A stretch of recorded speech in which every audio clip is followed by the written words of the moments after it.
Can't have that on. We can't wear that. That's where I used to work. Like, they're not like that, will they? I'm just going to do somebody posted something on Facebook about that I'm a shill, and you'll find out in a minute, and then we'll chat to them afterwards. I'll just wait for people to drop in. People to drop in. Need some tissue. You got any upstairs? I haven't actually. I need to blow my nose. I've got any.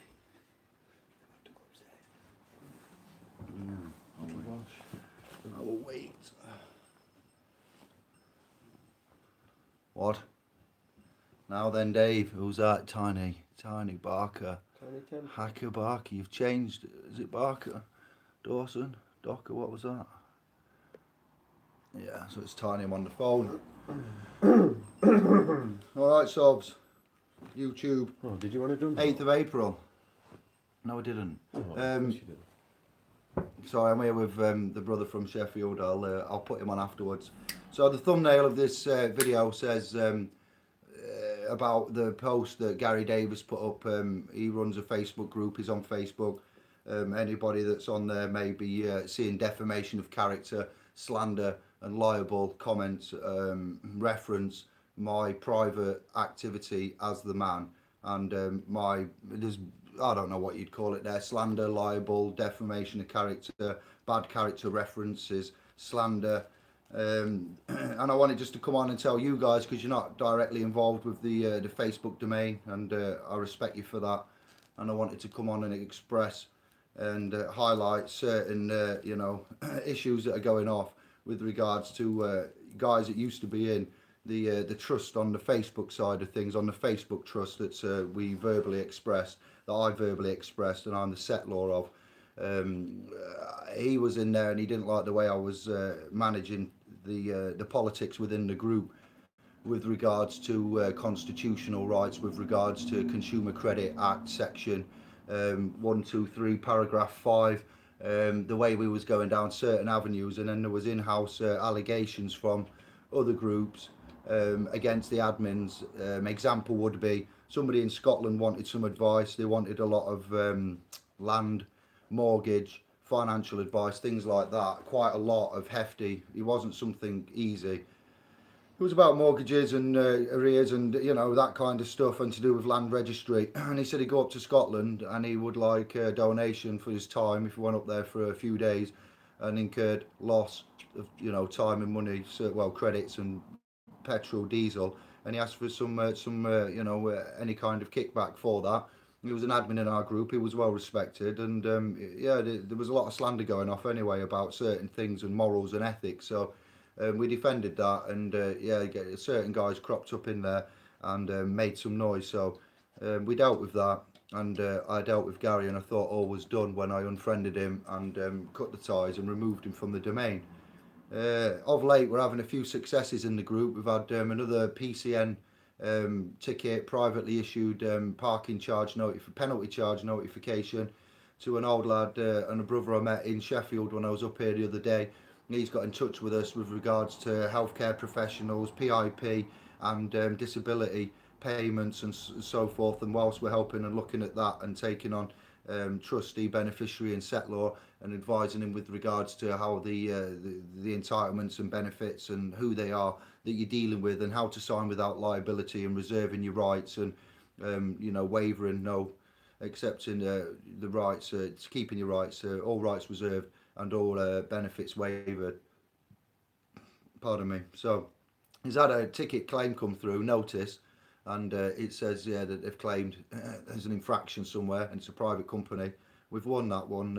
I've advised him with a guy called Barry in the Facebook side of the trust, and all is well. He's a very happy man. So evidence comes weekly now. We had a success. I went down and attended in Oxford Magistrates with one of the beneficiaries from the trust, because I wanted to go and develop my own skills, and I was given the opportunity to go down. I did that. I asked to go down and be present there as well. So if those were the in fact markings of an agent, a shill, or anybody that's running a government Facebook group, then wow, Yeah, I'd like to meet a few government agents or whatever, paid informants, disinformation agents. So, as I am trying to spearhead an express private trust and set up an express private trust and appoint trustees, manage property, the property that I own with a allodial full claim, right, title, deed, everything, the website and the bank account, which is going to be property that will be assigned and transferred over to trustees. These aren't the doings of someone that's unethical or that's trying to pull the wool over anyone's eyes. If anything, I'm trying to pioneer an area of law that's previously been misunderstood, not cognised correctly, mixed in with the civil procedure rules, the trust and equity. We've explained about common law side of things, the public act law side of things, and the acts and the statutes and the mandates, and that constitutes you being a trustee in a misconstrued trust relationships that you don't know you're in, that are a result of unconscionable conduct on behalf of others for their financial gain. We looked at the usurping, the usury, all these kind of angles, and when we bring out certain elements like what we're bringing out now, I'm trying to pioneer and show you all what trust is, what trust technology is, what trust law is, and it's not going down well with others that have got their own agenda. So you know, it makes me laugh. I don't get angry at all. I laugh in the face of adversity because we're having successes weekly in a court against a traffic officer under cross-examination using the procedure rules of which we've been advocating and correlating and cognising for the last 3 years. So we stand tall and we stand proud. You ask me what a trust is. What is a trust? When you ask somebody to look after some property, you've just entered into a trust, yeah? Or when somebody asks you to look after some property, like they go on holiday and they want the animal looking after, or the animals, or the house and the animals, and they give you the keys to that house, you've got the keys for 2 weeks whilst your brothers, sisters, family members, friends are on holiday. And then when they're away, you've got the keys, you've got the title, you've got possessory title to that property, you've got access, you're granted in there to go in there and feed them, you've got duties as a trustee, and so therefore you've entered into a trust with no technicalities, no legalities as such. It's an honourable agreement between man.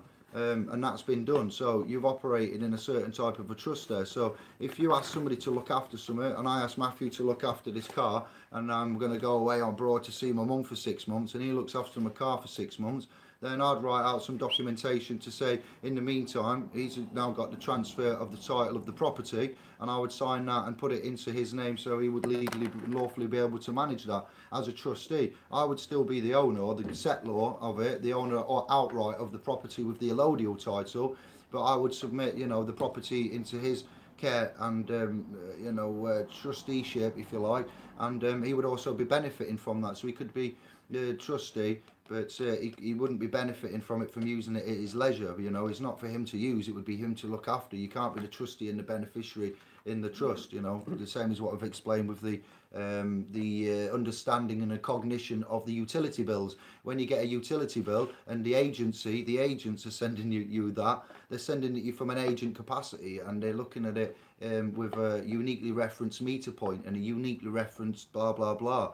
And there is a situation going on there where they are allowing you as providing a service under an agreement as agents, and so it all clearly points to something else with the unique reference points, reference meters and numbers and things, and it isn't always a contract. So we fell out over that. There's a lot of aggression here, and there's a lot of misunderstanding, and there's a lot of pioneering work being done, not from myself but from the master brain that I've employed by creating and bringing into effect the public, now private trust on Facebook, which has been verbally expressed and is in the pinned post for the actual agreement, which would be not so much a declaration but what the actual ethos of the group is about. And it's just a verbally expressed private trust that we've got on Facebook, which isn't really serving the purpose, as you can imagine.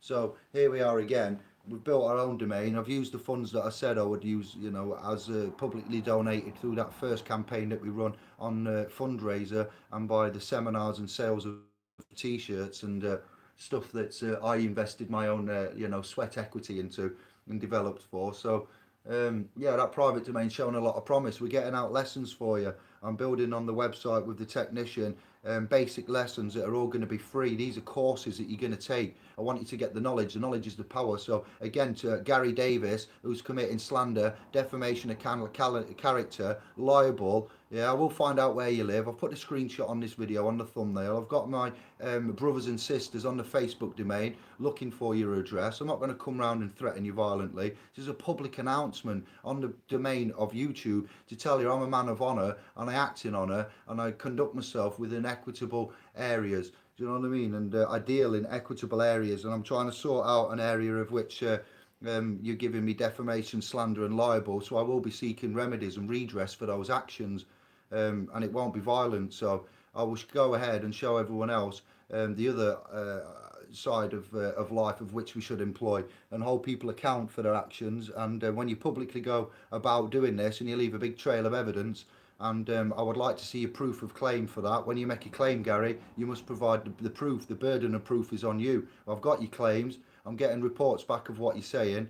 I'm not going to mention the other guys that I fell out with, but this goes to anybody that we've had a disagreement with. There is a few, as you can imagine. I'm not an aggressive, nasty, hostile man, but once pushed, and I'm an indigo, I believe, so I can see without being in front of you or in actually seeing you, just through text and there's subtle undertones and your grammar and your punctuation and how you reply, how long it takes you to reply, how long your replies are, how you lay that out, what pronouns, adjectives, synonyms. I'm always psychoanalyzing every interaction I have. Told you I'm not a normal bloke. It started at a young age when I noticed this, so I employ that now and use it to my advantage to run a lot of different things going off, like 7 email accounts, building and designing and hosting and being the trustee and settlor of the website, the Facebook group, the YouTube channel, the email accounts, the messages, the returning of the emails, holding seminars. Now, I don't have to do any of that. I did that because the government took my property away from me when I went to court to argue that I'm the dad, and that as the dad I should be able to have visitation rights and access rights to my property, despite the claims that the mum had made that were unsubstantiated. So that's why I got into this realm of law, legality and the matrix of it, because it was personal to me. I didn't get into it for financial gain, and I don't care about financial gain. I've always managed with little money, and I can manage with little money for the rest of my life if need be. I have never had lots of money, and I'm not after lots of money, but the honour, we live in an honourable, my word is my bond, yes, and that's how this whole system works when you don't deal with the legal and you don't deal with the contract. So my word is my bond. I'm held accountable to my word, and I am able to prove, and I do think that I have been honourable with my word. And if we go back to the first video a couple of years ago on this channel and we work our way through it, you will see the intent behind me and my actions, and what I've done and how much I've developed and where we are now. And I'm quite proud of that, and that's, like I say, a family and a group effort with regards to how I will go out and put the information available and make the domain with these courses on, so we can give you all the basic courses for free. The basic courses are going to be 1 day. On that 1 day course, you're going to go through some text and you're going to get some short, concise, no more than 6-10 minute videos with information on, and then we're going to stop and you're going to be quizzed. You get some kind of test format which you need a percentage to pass, and then we're going to develop you up without all the basic having any attachment of financial to it at all. What you need to know to get through life, to protect yourself, we will give you for free, which is how to identify, who to identify, what is the difference between an officer and a constable, what the paperwork is all about, how the paperwork must have liability afforded to it, what we mean by that, how to sign and identify without liability in the private, how to come out of the private and go into the public and contract when you do that knowingly, what joinder is, what all the secret languages and dogma and glossa and stuff like that is, what the court domain is about, how to appear and how to attend, what all this is about, and how you can manage that with your legal persons, what a person actually is, putting on the persona, taking off the persona is basically that with your straw man or your all caps, negotiable instruments, accepted for value, indemnification numbers for the USA with your social security numbers, and in the United Kingdom with the IMF issued national insurance number. So we give you all that basics for free. This is like when the officers knock at your window and go, "Are you the driver? And is this your vehicle?" They're wanting to attach these legal definitions, which are not the same as what's written in the Styles Manual. The Oxford Styles Manual will tell you about the recognition, which is what the Chicago Styles Manual is what I first found, and that was from the American transformation over the information and the cognition and the language and the style and the corruption and the all capital Dominicus text over to the UK English Anglo-Saxon version. And there is a not a Cambridge, an Oxford Styles Manual that does say in there about the corruption and the text and stuff. So you'll get all that for free. You'll get a lot for free. There'll be a day course. So once you've gone on them, there's going to be a 3-day intermediate course you're going to go on. Same course content, layout, structure, bit of verbal, bit of text, some video, and a percentage mark to pass. They'll be set at a very reasonable non-for-profit cost price, and there'll be a new YouTube channel made specifically for sovereignparalegalspro.com, so it won't get cluttered up with the indigo stuff that we do, because this one's growing quite big. And I'll link that one to this one, but we'll have a special one just for the .com to actually get everybody on as a learning common unity. So where can you go to get educated about this? Well, you can't really go anywhere.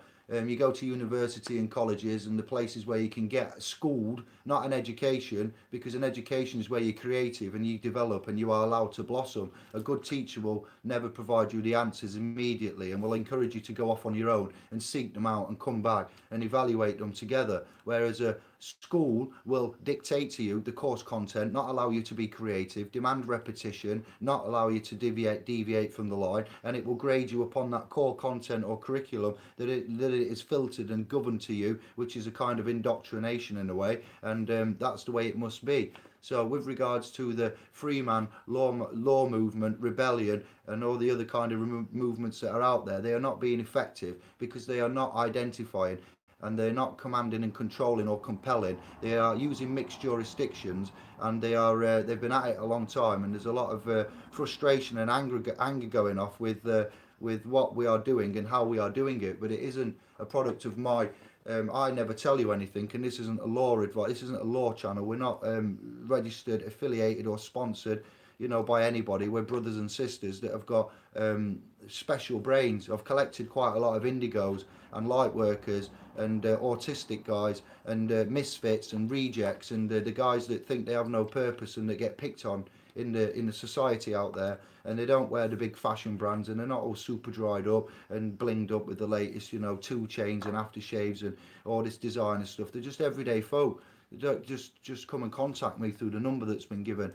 or they'll just come in and say hello, like a lot of you have through the channel, the viewers, and you'll send an email or you'll highlight something with your experience, and then we get further down the line and you find your place. And once you've found your place and you feel secure and you feel welcome and you feel that you can actually lose the fear, then you give back to us, because what you take from us, you will give back, and that's part of the circle.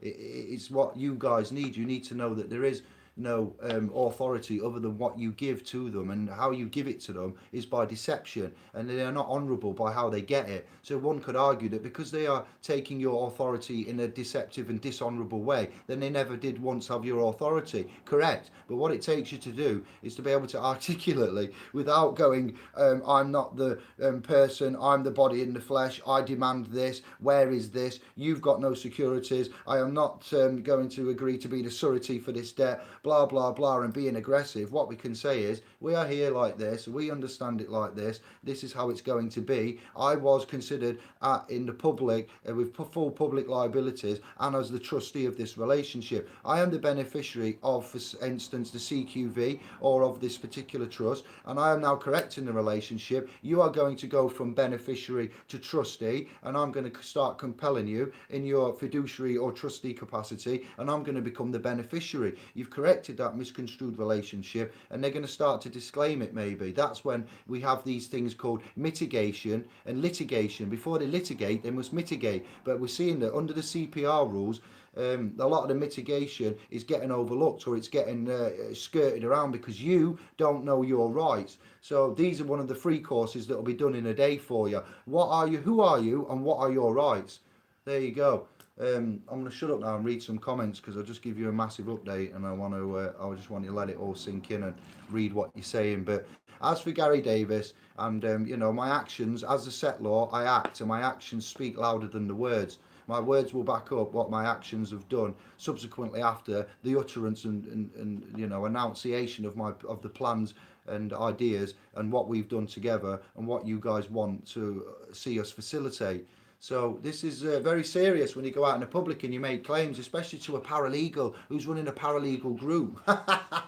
And it's hilarious, it really is, because where we're at now, when we started out in November 15, following Daniel Bostock and looking up acquiescence and estoppel, and here we are now teaching with trust, equity, and the Adjudicator Acts, and the 1066, and the land tenure and rights, and trustees and beneficiaries, and how this system and establishment operates, how it controls you, where the invisible chains are around you in your everyday life, how it gets hooks into you, and to separate the public to the private. So I operate in the private, and I'm in the private now in the capacity of David of the Jeremita estate, David of the house of Jeremita, David of the family Jeremita, David, Disco Dave of Sheffield. It doesn't matter, but Garry of the Davis estate and Garry Davis. Then when we get trolls and shills and idiots come up saying to us one thing and another, oh, you've got a trust, so you're running a scam because it isn't registered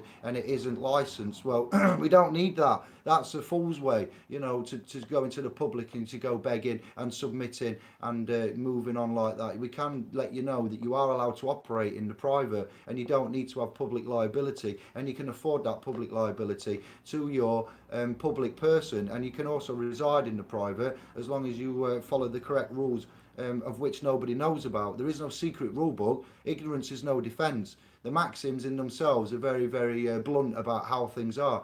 An adhesion contract is something which is not really in a contract, but it is an adhesion, and it's a form of a tort, and it is constructed upon your person. When you think it's on you, the man, this is where the confusion has been. But this is how we've started to break it down and extrapolate how these guys think they have their powers and stuff, and where they think they've got their authority. So if others don't agree, that's fine. We can have an adult conversation about it, and compare our notes. But for going around making public claims and saying silly things like that, I just wanted you all to know and to have a chance to hear it from the horse's mouth, because I have a feeling this will escalate and the smear campaign will go on. I've blocked Garry Davies. I'm unable to speak to the man. I don't wish to speak to the man. I have no time for him, because I can clearly see what the agenda is here and why he would be doing that after the pathway of which he tried to take me down. So I keep that private, because I'm going to honour that and be honourable as best as I can, but give you what you need to know and evidence what I need to evidence to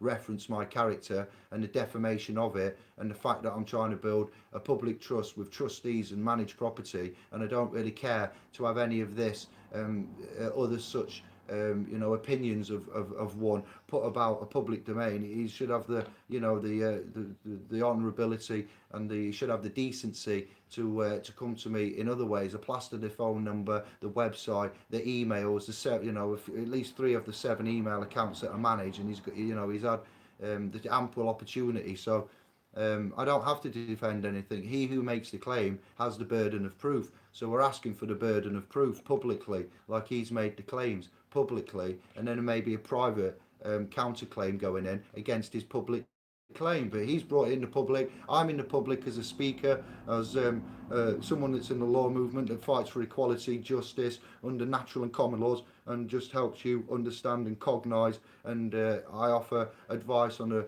private information on a private basis through that telephone number and emails in a private capacity, not affiliated with anybody, and it isn't legal advice. It's just an opinion of how we see things, and our opinions seem to be doing rather well. So Booyaka Shah, fist bumps to all.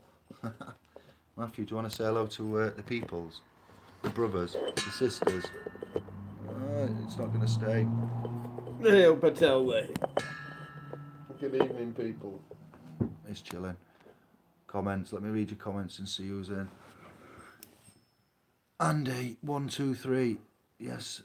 Ring you Wednesday evening about hydrogen. Who's that? Andy. Okay, no worries. Thank you. Bandit Country. Why is this under gaming? Because it's under the wrong. Why is it under gaming? You just said bandit country. Yes, it's username because I haven't changed it. It's an administrative error. I noticed that the other day. Thanks for reminding me, Bandit Country. I know.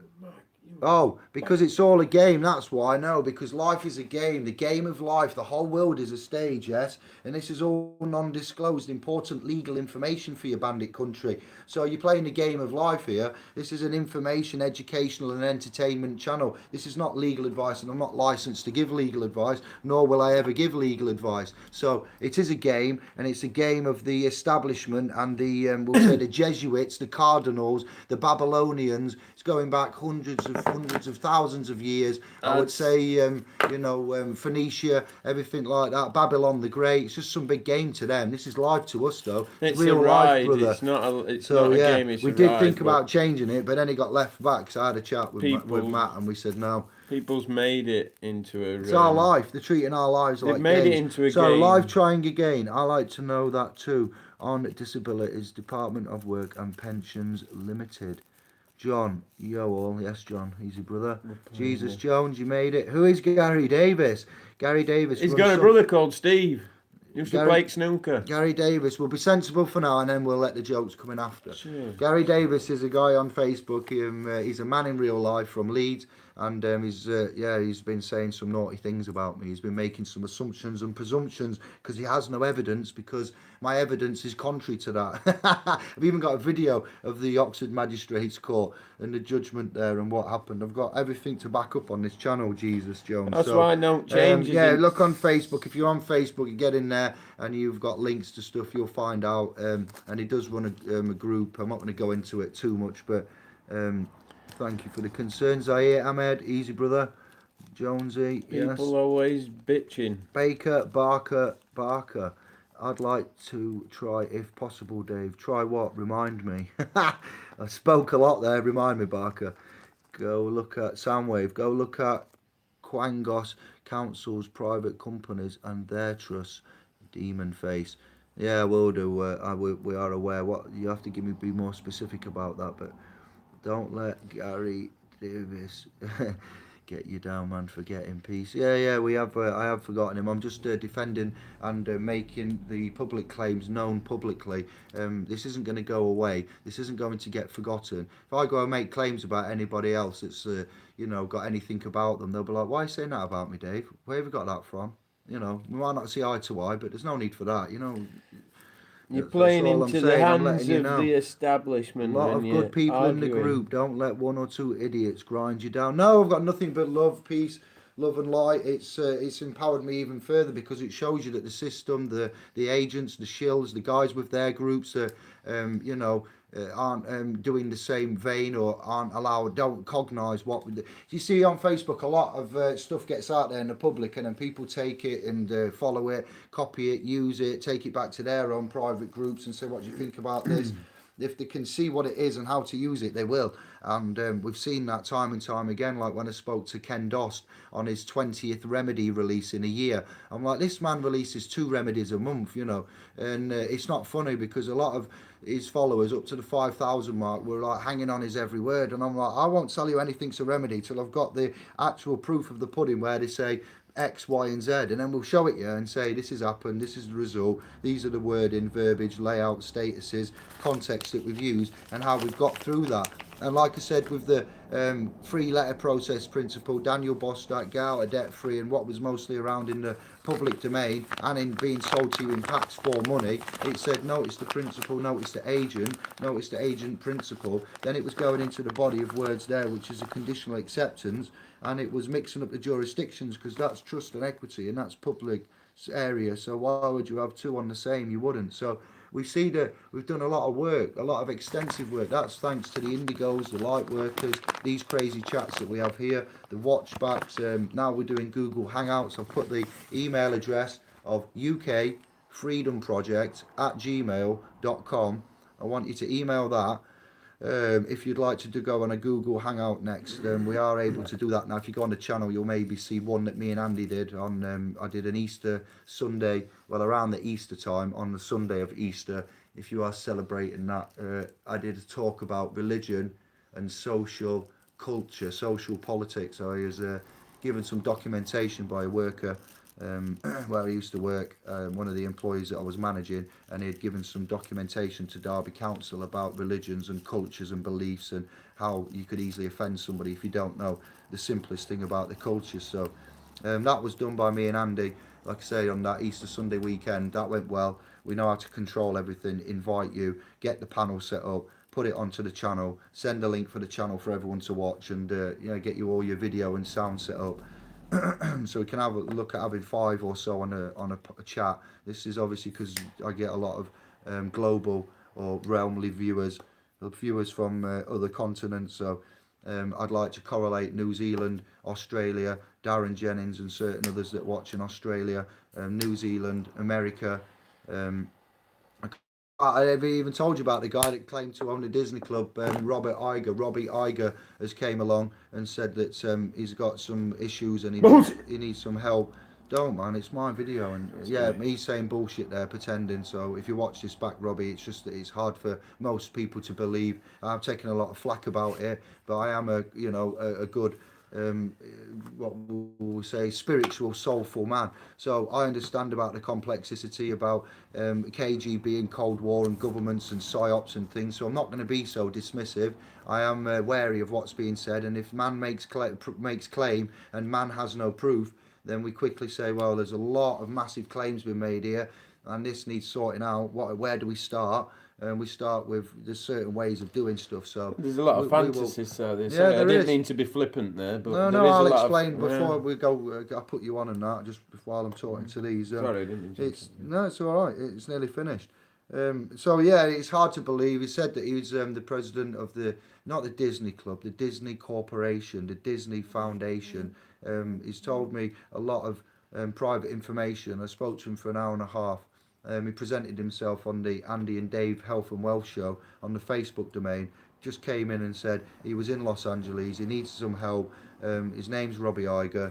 He claims to be the president, not the CEO, but the president above the CEO. I forget the current CEO of the Disney Corporation at the minute. He's got some references to being knighted, to wars in Afghanistan and a lot of dark stuff. So I've relayed this back to the brothers and sisters around. They're like, Dave, you realise there's like probably 20 massive claims there. There's no evidence, and that's some crazy talk. Oh. And I'm like, yeah, it is. So we'll wait and see. But anybody knows anything more about or searches on Robbie Iger, looks at the Disney Corporation, or if Robbie can watch this, he's got my links and that. I've sent him everything.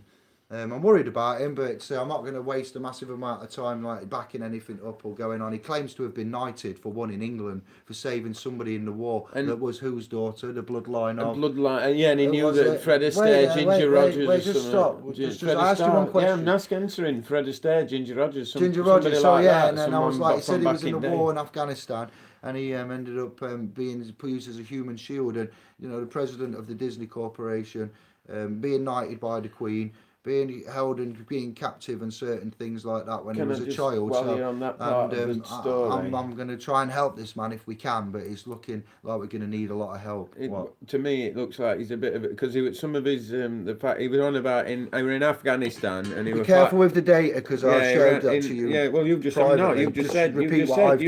Afghanistan, but there was only one bit. He said that made me think about there's a hole in that story because he was on about Kurds. I thought Kurds don't fight in Afghanistan because it's, you know what I mean? Yeah, that's another. So I thought, well, that's like anybody who's researched the world and the world how it works, the bad things that's happened, MK Ultra, Tavistock. What are the indigenous you know how it works. So if you wanted to, you could, if you were a fantasist, you could actually say and make it up. Do you get what I mean? Do you know what I mean? So that's why he needs to prove what he's saying because what he's saying sounds so fantastical.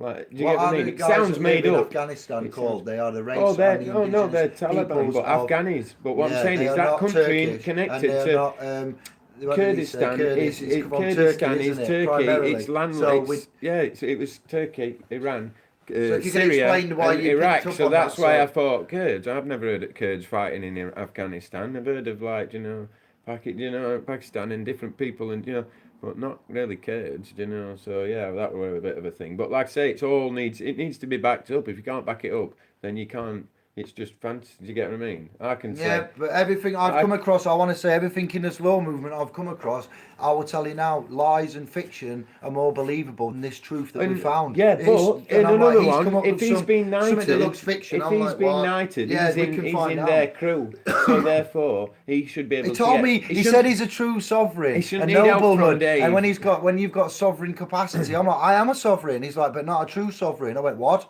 And he said because he's been knighted, he's a sovereign of a national sovereign. And I'm like, listen, the man that made me sovereign, the creator that made me sovereign, is above the queen that made you sovereign. So that, you know, I like to meet you with your levels of sovereignty, and I would say yours is there and mine is here, because mine isn't licensed, mine isn't given off. I didn't have to kneel in front of another human to claim my sovereignty. Mine was what we call unalienable. He's given his away. That are bestowed upon you. These humans, they have rights that are inherent, and inherent rights are different to unalienable rights bestowed upon by the Creator. There's only equal sovereignty. There's only equal sovereignty. We're all equal. Everybody's equal. Don't matter if you say you're a king or a queen, that's just bullshit. They're not above anybody. Nobody's above anybody. And it means there is only equal sovereignty. That's why, unless you're breaking, causing harm, injury, loss, or something. Comments. So, but yeah, it's very fantastical what he's saying, and you could just, you could actually sit and make that stuff up, and you can't just say stuff like that without proof. And if he's been knighted by Queen and he's having all this trouble, why is he coming to Dave for help? She's got an army. Dave show. She's got an army. She's got all backup, so she could sort his problems out. He could say, "Come on, Queen. Right, let's pause. I'm one of your crew." Let's pause. Go look at Quango's got that. Don't let Gary got that. A lot of good people. We're getting there. Quangu, semi-public administrative body outside the civil service, but receiving the financial support from the government, which makes senior appointments to it. Get in, let's read that again. A semi-public administrative body, yes, administrative semi-public, outside the civil service, so it's in this commercial probably, but receiving financial support from the government, so it'll be getting subsidies, we reckon, subsidised, grants, loans, which make senior appointments to it. I'll look at that. Nice one. We do like that sound wave. Good find. Bit like what I posted about when I was looking at the Facebook and Cambridge Analytica. Go and search that on DuckDuckGo. Look what it gets pulled up. They've even put Cambridge Analytica, have put a disclaimer now on the site going, we are innocent, but it's too late. I am very new to this and would love to meet some people face to face. And you are LED, I think, because it's on the Samsung screen, so I can't really see it, guys. LED, yeah, we just had a meeting in Birmingham 11, a seminar that's been in past now, obviously. When was it? The date was oh my goodness, the 31st of March. But what's happening now is on the 14th and 15th of July we're having a sovereign gathering. It was going to be called Sovereign Solstice, but it's the wrong date, so we won't call it that, but it would have been nice to get that date. We've got a field in Oxford. We're doing a private event. If you go to www.splspro.com, splspro.com, you will find an event page on there, and you can have a look at the preview, what we've given you of what we're going to say we're going to do, how we're going to do it. It's not going to be a seminar, it's just going to be a trailer, full rig with speakers, decks, entertainment things on there, family environment, children, mums, dads, animals, pets, whatever you want. Private ticket invitation only. We'll promote and advertise that later on, but we'll be doing through the website the free courses. Once you donate the £12 for the management of the site, that gets you as a beneficiary and in for the year, and it's basically equates to 25p a week. You'll get your courses and stuff relayed out from that, and we'll do webinars for free, Google Hangouts, things like this, one-on-one. It's not so much a consultation, it's more of information and get you duly informed, with regards to your rights and who you are, what the perils and pitfalls are about being in the public and accepted the full public liability, how to correct the misconstrued relationships, how to recognise the relationships, how to interact and certain things, how to stop the joinder from happening with you and the surname and the date of birth. Thank you for that, Illy. Get through these, Matt, because they all add up and then you don't know where you are. So how would you become the beneficiary to your person? But you don't. You become the beneficiary in a trust. Your person is not a trust. Your person is just an instrumentation of which you can sail on the seas of the of commerce. So your person is the mask that you put on. When you put the mask on, you say you are the surname, date of birth, things like that. So this is how you become a beneficiary. I've just fallen down Matt's stairs. We ring an ambulance, and they say, Matt says, my mate Dave's fallen downstairs. Can you help him? And they come out from Northern General Hospital in an ambulance, and they ask me my name, they ask me my surname. They ask me my date of birth. I give it them all. They take me away. I go and have a cast put on in A&E, and then I've not paid a penny. Then they make my way home. I've just become the beneficiary of the person, and it didn't cost me a penny. The phone rings, and somebody says, "Can I speak to Mr. Jeremy?" And they go, "Who is it?" And they go, "It's Capital One Collection Services." I'm like, "Okay, he's not here right now. Who's speaking, please?" "It's David." "David who?" "Just David." "May I speak to Mr. Jeremy?" "So no, you may not. He's not here." "When will he be back?" He won't be. I am the authorised representative and agent in office for Mr. Jeremita. How may I help you? I deal with his legal affairs. I'm appointed and have legal authority to deal with that. Mr. Jeremita is unable to deal with you.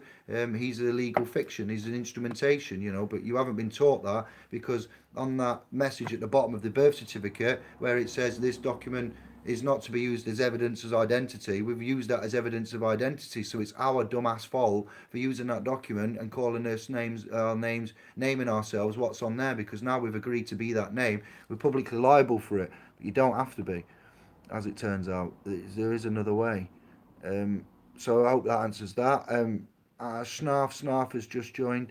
John Middleton says, "I would say I don't have time for you in my time and space on my imagine going through space now. Do one." What the hell is on? I like that. I like that. What does he mean? He's saying what I got from that. He's saying, read it. I wouldn't it's even very give tiny. him, what's that? Yeah. I would say I don't have time for you in my time and space, and on my imagining going through space and now do one. He's saying basically, I've only got finite time on this planet. I ain't got time for your fucking bullshit rules. Pot him out. If I've caught us this, right, I've done this or this, fair enough. But other than that, they're your rules, your games. You're telling me I've got to do something, but really I haven't, because I've got choice, freedom of choice. And you can threaten me. Someone can come and say, "I'm going to take your wallet or I'll shoot you in the face," and you can give it them. You've still got freedom of choice. It's just whether you cave into that fear of getting shot in the face. No, I'm using it as an example. Someone could say, I'm going to stab you. I've got a knife. I'm going to stab you. Give me your wallet. You could say, knife crime is up. You can say, "Get fucked, knife crime. Stab me and take my wallet," because that's what you're going to have to do to take that wallet, because I'm not going to give it you. So, do it. And you have to sometimes you have to just, enough's enough. Enough's enough. There we go. You have to do with all these legislations. I love this guy. Legislations and all that. It's their rules. Nobody can tell you. You can submit to people and cave into the intimidation, but other than that, and if we all stand strong together, they start begging us. What do you need? Do you need anything? Anything we can do? I was just wondering why everybody's cancelled the direct debit for the council tax. You see, because it was just a couple. Do you know what I'm thinking? But the entire of Sheffield, the entire of Birmingham. Do you know what I mean? We can't put them all in prison, and we realise you're a bit pissed off. So anything we can do, do you know? And then you do the same with your tax. Withhold it en masse. Hands up those whose blue bin hasn't been emptied because you compacted the bottle and you didn't leave it in its full shape. There's a deal. You pay council tax, they empty the bins. It's a trust relationship in effect. Trustees are positioned to do a job. Then they say, "We haven't collected your bin." "Sorry, what? You've not what? You've not emptied my bin. Why? What's happened? Is there something the matter?" "Yes, you've compacted your rubbish." "What do you mean?" "Wait, answer after me." "What do you mean you've..." "See, Andy, I do it to everybody, not just you, brother." It's just from being at work, and the managers in the place that shall not be mentioned. You had to put them in. The finger. Stop. So anyway, they're not collected your bin. You've got an agreement. There is a trust there. You've paid your council tax, local government tax levy, whatever you want to say it. Ransom. And you come out and the bin's full, and they're like, "Oh, they've left a little sticker." You have not washed your rubbish. Rubbish needs to be washed now. Yes, washed. And you've compacted it when we want it left whole. Well, hang on, it's my rubbish and you're the collector of it. So let's just cut to the chase. How How did we end up like this? Disgusting. Hands up if you've not had your blue bin collected because you didn't wash it or you squashed it down. I shall address that. One, you shouldn't have to pay for that service anyway if you've already paid tax. Because back in the day, that's what it was. Council tax didn't exist. We know that. Police they know were that. There, binmen were there. I'm just reiterating it. They know. And two, in Sheffield particularly, there's you can't put margarine tubs in your plastics and that. But where my ex-partner lives, she's allowed to put the cellophane bit because you can't put that in. She goes, "Why? They always take it." I'm like, "What? They don't take my bin if I put that in." And also the private companies that tender for these contracts, they should say, if you want this contract, you're taking all plastic. You're not just saying, "Well, I'll take plastic, but I don't want that plastic and I don't want that, but that's fine. Whack that in, and I'll have that glass and that thing." No, you're taking it all, and that's your job. That's point of you doing that. You know what I mean? Not picking and choosing, otherwise you don't get contract. So that's one thing that needs addressing. All this picking and thinking. Biomass. Do you know vegetable matter? You can make gas from it. You can make energy from it. And they stopped in Sheffield. I don't know about other cities around thingy. They stopped including that as part of the service. They went, right, well, we're still going to do it, but you're going to have to pay extra. Again, extra, because we know English like to pay extra.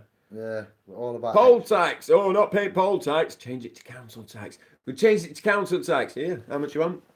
Yeah. It's the same fucking, pardon my French, but yeah. Potty mouth. We're just dumb. That's why I get frustrated with the dumbness and yeah. British passports are no longer to be made in Britain. What? Excellent. So where they're being made? I'll let you find that out yourselves. Can't even make our own passports anymore. Preposterous.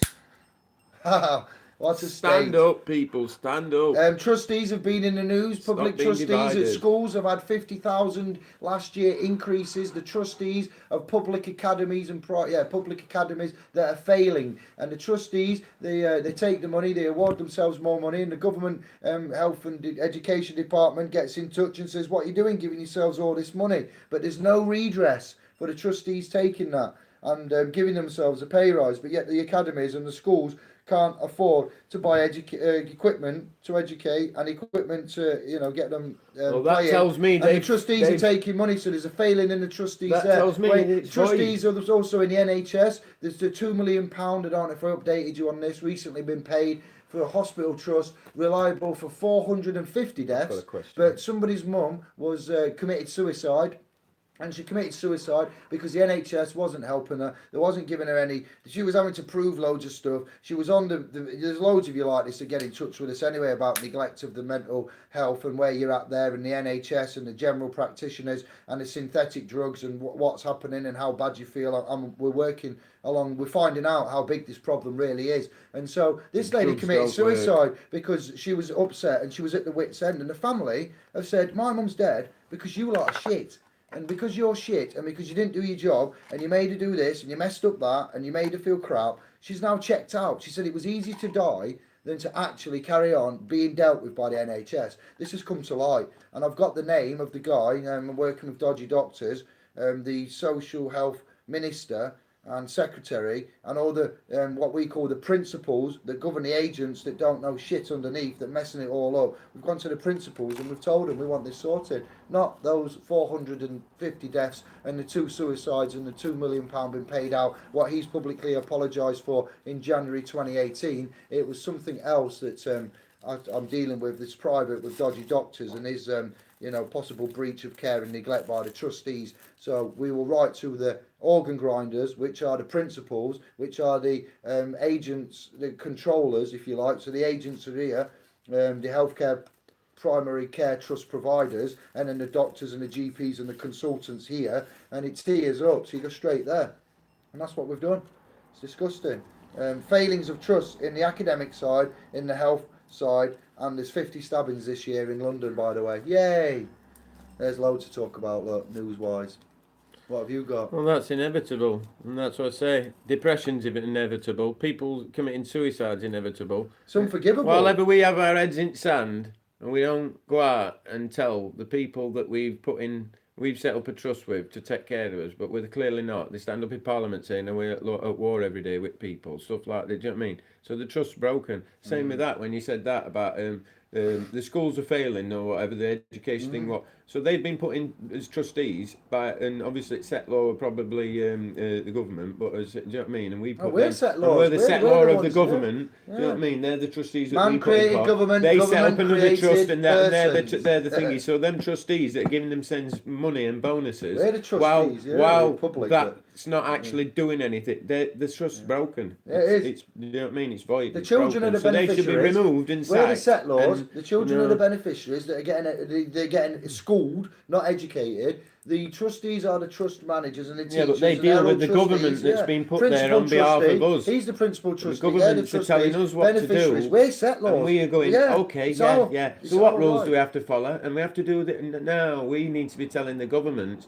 no, this is what you need to be doing. Do you know what I mean? Which we're not. Compelling. What he's on about is called compelling. How to demanding. Demand. Because power concedes to nothing except for demand. So you demand. And that's when you get it. If you don't, there are ways to demand rather than going out with the tin pot and banging and shouting. What he's on about with the demand, we would compel under the legal legislation that we know about and the procedure rules. And when they don't act to that, and it's they don't follow them. When they don't act to that, and like he's just said, they don't follow them, we then would come out with the 1911 Perjury Act and tell them about how they've disclaimed their duties in a fiduciary capacity and take them to a high court in a counterclaim and take it into higher levels. I wouldn't even do that. You know what I mean? They're a licensed member of the bar or they're a public trustee of which they are registered and licensed. You can get them. Owned and bought and paid for by the machine.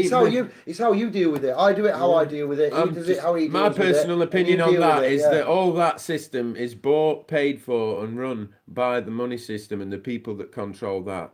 Your proper owners, the ones that own the world, everything you see, you look at, all the information you get, every single thing, all aspects of your life, your diet, everything, your medicine, why you get ill, how you get fixed, the air every that you aspect, breathe, everything, the water that you drink that's poison, every part from birth to cradle to death. Do you know what I mean? Like in what's in that film, they own you. They're your masters. What film? And unless you stand up and go out en masse, because you can send as many, and this is my opinion, you can send as many letters as you want. The system's broken. They ignore it. They won't I do said anything. notices. When you're out there, notices en masse, peacefully, not rioting, smashing property and breaking property and doing stuff like that, just being peaceful with each other, all different religions, races, then they will pant it. They will be asking you, what can we do for you? It's right. We want this. We want rid of the money system. So, in my personal opinion, whenever we've got a money system, you're going to have the problems that you've got. It's as simple as that. There is no other. Do you know what I mean? You have to get rid of There's no other way. In this technological world, what we live in, that's what I mean. I'm talking about a resource-based economy, technological resource-based economy. That's what I'm talking about. Go and research it, because automation's here. I'm doing little experiments with myself. Hands up if you want to live in a tribe. But I do. Can't be, no, it's not tribe, by the way. It's not going back to bartering. People seem to think that. It's not. Automation's here and it's taking your jobs. I want to live in a tribe. All your jobs are going. Whether you like it or not, whether you're a police officer, be nice to them. He's not very nice sometimes. I'm sorry. He gets a bit aggressive. Okay, then I might say some stuff that you don't want to hear. You don't hear, but no, this is my frustration with the system. Yeah, it's nothing personal. But he breathes behind his ears. I've got gills here. I'm half fish, so just I can carry on talking. Take a breath. Yeah, it's all. Read some comments. It's just I can't. Why? It's too small. I know it is. That's why I don't want to read them. Exactly. See, and then you make these who go, ooh. But people, because it's going to change. You need to just demand stuff. But no, automation's taking all jobs, and it will take all jobs. But what you've got to think is, NatWest are being sent to work in call centres. Little old ladies at NatWest have got to work in call centres because we go to the bank now and there's only 2 stations and you have to wait 20 minutes to do a transaction because these 2 stations serve everything and do every function within the bank. If you don't want to go and use the machine and all the rest of them, online. According to a call centre, it's called forced constructive dismissal. They don't want to pay they don't want to sack them and pay the money out, so they make the job that bad that they just leave of their own accord. Carry on. Sorry for butting in. Automation is coming. No, it's not coming. It's here. It's coming. It's here, and it's evolving every day. And also, we have suicide happening by letters that come through that no human's ever seen or authorised, or even it's not even signed. It's not autographed by a man. And yet, folk are killing themselves because they believe they're in debt when they're not in debt, and you're not in debt, and there is no money, and all the corporations are in debt, and we'll reference that to the Bankruptcy Act.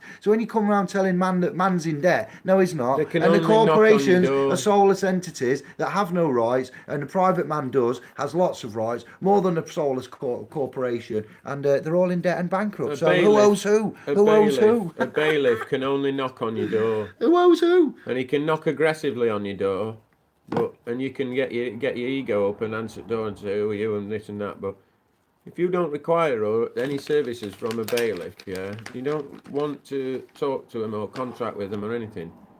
Why are people opening the doors and talking to him? They're not. It's by accident. That's what I'm saying. You shouldn't. Old people are sick people, elderly, got any trouble disabled. With bailiffs, you should say to your family, got trouble with these dodgy boilers, like these, them gangsters, them dodgy bullies. Big Barry. Muscle for corporate entities. Yeah, you say, because I've got these sending me letters. If you're coming round, text or phone. If not, I'm not answering door. And make that your policy. And they'll just get cold knuckles in winter, and that's it. You've no business with them. That's why on all their letters, they say you must contact us, because they need to ascertain whether you're at that address. Now, you can say anything you want to them, but all they know is, yeah, he's there. And that's when they get help from their other mates in other gang and whatnot. And, so it's just fear and intimidation, all of it. And they make you scared that you might lose some of your shiny things. But yeah, check out automation, because think about it, when we're not needed, when all machines are doing everything, which they will be, if we don't get control of it all now, we'll just not be needed. They could just gas us in his sleep. I mean, out you want, really. Because that's why they're creating all these wars, don't forget. That's dying now. No, all these wars aren't thinking. Don't just think how many people are dying in wars in Syria and all this. We know. Do you know what I mean? They're already starting the cull, reducing the stock on the farm, you see. Because we did everything for them. Now they've got machines to do everything for them, but we could have those machines do things for us. Not, do you know what I mean? Let the machine replace us. And there still be an elite. There'd still be an elite money system controlling, because running everything. So you get rid of money system, you get rid of them, you take away. They're born addicted. Yeah, we've said this. To money, power. Let's take a pause a minute and read some comments. It's their crack. Breathe. So they need to go cold turkey. Right, let's do some comments. I have Creator, Barker by Creator, I've done that. Soundwave, The Last Jedi was shit. Yes, Andy, one at a time. The Truth Conspiracy, easy lads, hello there from me and hello there from him. I have Creator, where's Andy? Where's Andy? Where's my brake pipe? Look what's happened today. Can't believe this breakdown. Where's Andy? Andy and David, he's over there, look. He's over there. Where? Over there. I'm original founding member at Channel, Brian. I am the channel. We're all brothers. We all share the lens. Could you put me onto some books to look up? Where to look, please? Barker.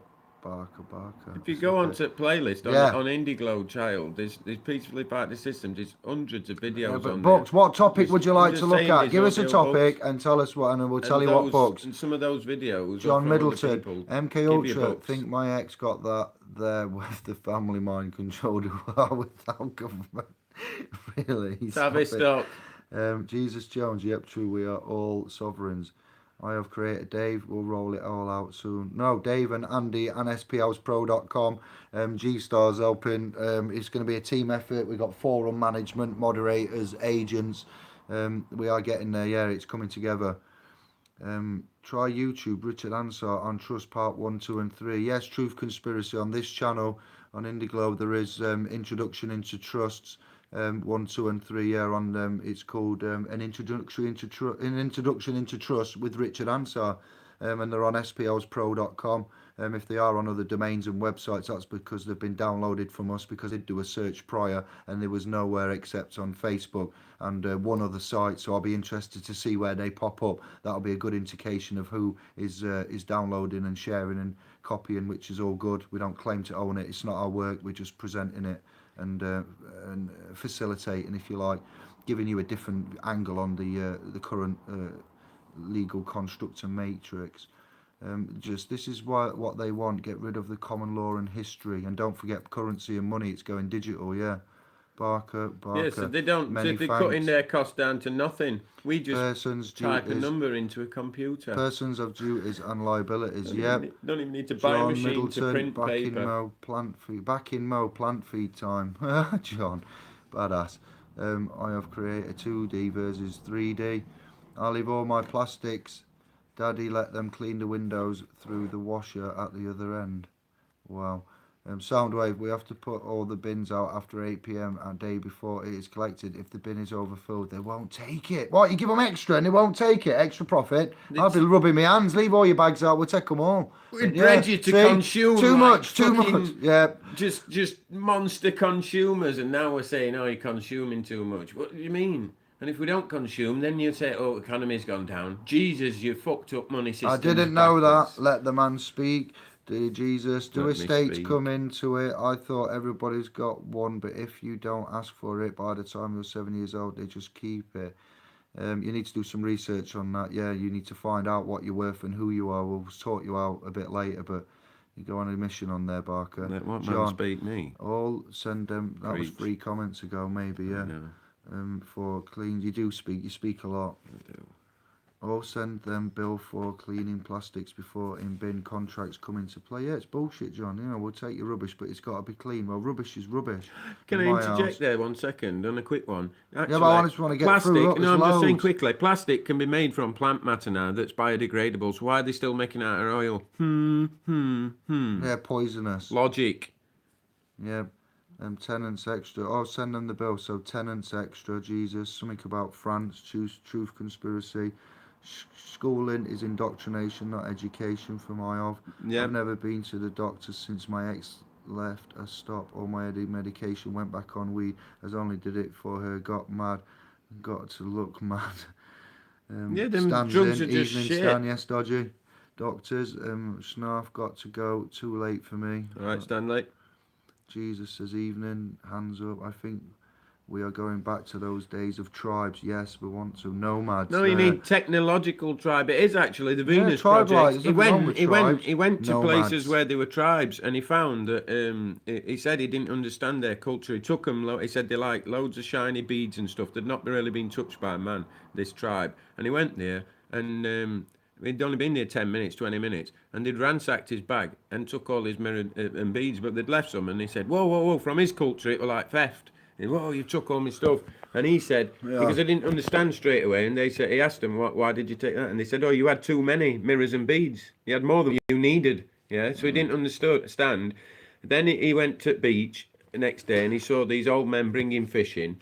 And they were just chucking it to everybody who were there. You know, they weren't saying, you owe me this, you owe me that. They were lobbing it. Fish. Then he could build a boat. Fishman. He could build a boat himself, but he wanted to bond with them. So he asked them to build him an outrigger canoe. Do you know, like a little canoe, kayak thing? So they built him one, and they put it outside his little hut, what they'd let him live in. And, so he didn't use it straight away. He thought, I'll use that in a few days. So after 5 days, he heard rustling outside his hut. Went outside, they were carrying his canoe away, and he said, whoa, I thought you'd made that for me. And he said, they were like, yeah, we did, but you're not using it, so someone else can be using it. And that's what a resource-based economy is, you know. But the technology that's around us now, it's not money we need, it's just access, you know. When I saw that, I've seen all these people on YouTube everywhere pointing out trouble in the world. They'll tell you about how conspiracy, all stuff that's been admitted, everything, but nobody points it out because they're getting fat off it as well. Your David Icke, how much money has he made off books now? So why can't he say, right, I've made enough money. Oh, I'll just love researching and gathering all this information for you people because I love you. And do you know what I mean? It's duty bound. It's honour bound. So why doesn't he just say, right, I've got enough money now. I've got fat off all this. I'm going to either, any money I'm proceeding, I'm donating it to such a resource-based economy, something to get rid of money system, because he's always on about Rothschilds. Do you know what I mean? Bilderbergs, Rothschilds, but yeah, he likes that money. Rockefellers. He likes that money now and that lifestyle. So now that's his job, to just stir shit, basically. Offer no solutions. Andy, that's creator's job. Other than anarchy, they'll all tell you to kick off and rebel. When I say everybody should go out to city centres, I mean peacefully. I mean Muslims, English, foreigners, everybody, black, white, Chinese, it's Hindu, Sikh, all religions. Just go out and stand shoulder to shoulder and say, hey, look, we ain't divided. We don't like your council tax. And their little arseholes will be puckering. All these politicians will be coming, what can we do? And we're saying, right, we want rid of money system, we want this, and we want to implement this. And this is what I think people should be talking about, how you got a lorry driver that works 5 days a week, yeah? In job centre, there's hundreds of lorry drivers. So that lorry driver straight away could be cut back to one day a week, even half a day, do you know what I mean? 1 day, so you work 1 day a week. And as long as you've got access to things, even these people in finance and with loads of money, rich paid jobs, how much, they're getting a lot of money, but they're doing long hours, they're doing hard, stressful jobs. How would they like to, because the financial system wouldn't be there. So people could work less. That's what people need to be thinking about. How are you going to transit smoothly? Because it can be done. Anything that we can conceive and believe can be done. It can. So, and it can be done peacefully. Once we demand it from the government, we said, this is what we want. That's what I said. That's why we need to go out there, so they get scared. And then, and we don't do it violent. They might even set police on us like they did in Battle of Orgreave in Sheffield, where I'm from, when all miners came from all around the country. Solidarity. Police didn't know what was happening. They had to close M1 to stop them coming down from Newcastle and Scotland and up north and all from Wales. They came in from everywhere. You know, and the police attacked him, and that's why if you watch that interview, there's a bloke and all his face is bloody, and he says, you know, the police aren't here for us anymore. This is the police are now a tool to be used by the state against us. So if we did a mass in the city centres peacefully, just having a brew, relaxed, do you know what I mean? They probably would say, oh, you can't amass on, but you know, no, we're not hurting anybody, and they probably would hit us. But if we resisted peacefully and just took the beating, which we'll have to do, like the Indians did, police that are beating us, they'll get sick. The twisted ones will just love it anyway, but most of them are like, I can't do this, and they'll join you, you see. But then you demand, you just say, we want this. Look at all this technology. We don't need jobs. Do you know, we can produce stuff. It's just, we've got the technology to do it. So how would you transist? That's it. That's all you need to do, because then you don't need lawyers, because there's nobody robbing, there's nobody stealing. I mentioned it to a kid once who's really intelligent, part of Mensa, and he said, what about if everybody wanted to go canoeing on the same day? And I said, well, everybody can't go canoeing on the same day now in a money system. What the hell's that point? You know, and ridiculous stuff like that, criticism like that, it's just, I was like, you remember a Mensa, and I didn't finish last 2 years of school, and that's all you can come up with to criticise it. Sorry, well, to get rid of war around the world, famine, to make sure everybody belly full, yeah, you know what I mean? If everyone couldn't go canoeing on the same day, and that's a sacrifice I'm willing to make. We can get a rocket anywhere around the world in any geographical location in minutes, but you can't get food there. That's what I say. You can give coordinates. I've said that. Yeah, you can give coordinates anywhere on this planet, and there can be a bomb dropped there. So why can't food be dropped places? You can't. No. There's starving people here. Food. Huh? The borders. What about the borders? You go to Tesco, you pick up your avocados, and it says Israel, it says Ghana sometimes. And I think, hold on, I hope there's nobody hungry in Ghana, and them avocados are going past them, flown over it. Because you can grow, food should be grown in the country, you know. What was that immigration story about Hungary? What was that? There was that man on the radio messed up. Somebody messed up today on the Radio 4. He was talking about immigration. He said something, and he meant he had Hungarians in his mind who were like Hungarian migrants. No, that's just bullshit. Times of, I thought about this. Why did they let loads of people? It's to divide the people. That's why I say when people go, oh, foreigners taking his jobs and bloody Polish. And you do realise that Polish were very good at air pilots, and in what they call the Battle of Britain, they were the ones that we would have been overrun by Luftwaffe. They were the ones that took most of them out. Bless you. Do you need a tissue? Yeah, and as soon as the war finished, it was like, oh, you're going back to Poland then. And then we gave Poland to communism. They fought for freedom, but they got given to communism. What? Let's ask Matthew what his favourite bits of history are, because he knows lots. What history do you like? What intrigues you? I don't think I take people's views. What about that War of Laos? It's a bit like, I hate Jeremy Clarkson, but to quote him, when he says, some people say, And I like to look at what people's religions are and their views and think and overlap it and stuff, and that's where I've got some of my spirituality. But now there's loads of history. You've got your Sumerians and loads of different takes on stuff, and it's just mental. Sumerians, your Phoenicians, sorry. Is it Tyre or Beirut? No, Beirut. I think that's named after that bloke, innit? And that was one of the first law schools ever. It's where all this shit comes from. It's where all this shit comes from. Phoenicians, your words, your phonetics, your I've told them they know. You know, but search Chiron last for that. And that's where these bloodlines. That's like when your mate, I was laughing with him. You know, that bloke who I say may be a fantasist, but he may not be. But I don't believe that he's. You know, I just think there's other people who can help him. If there's a night, he could just go.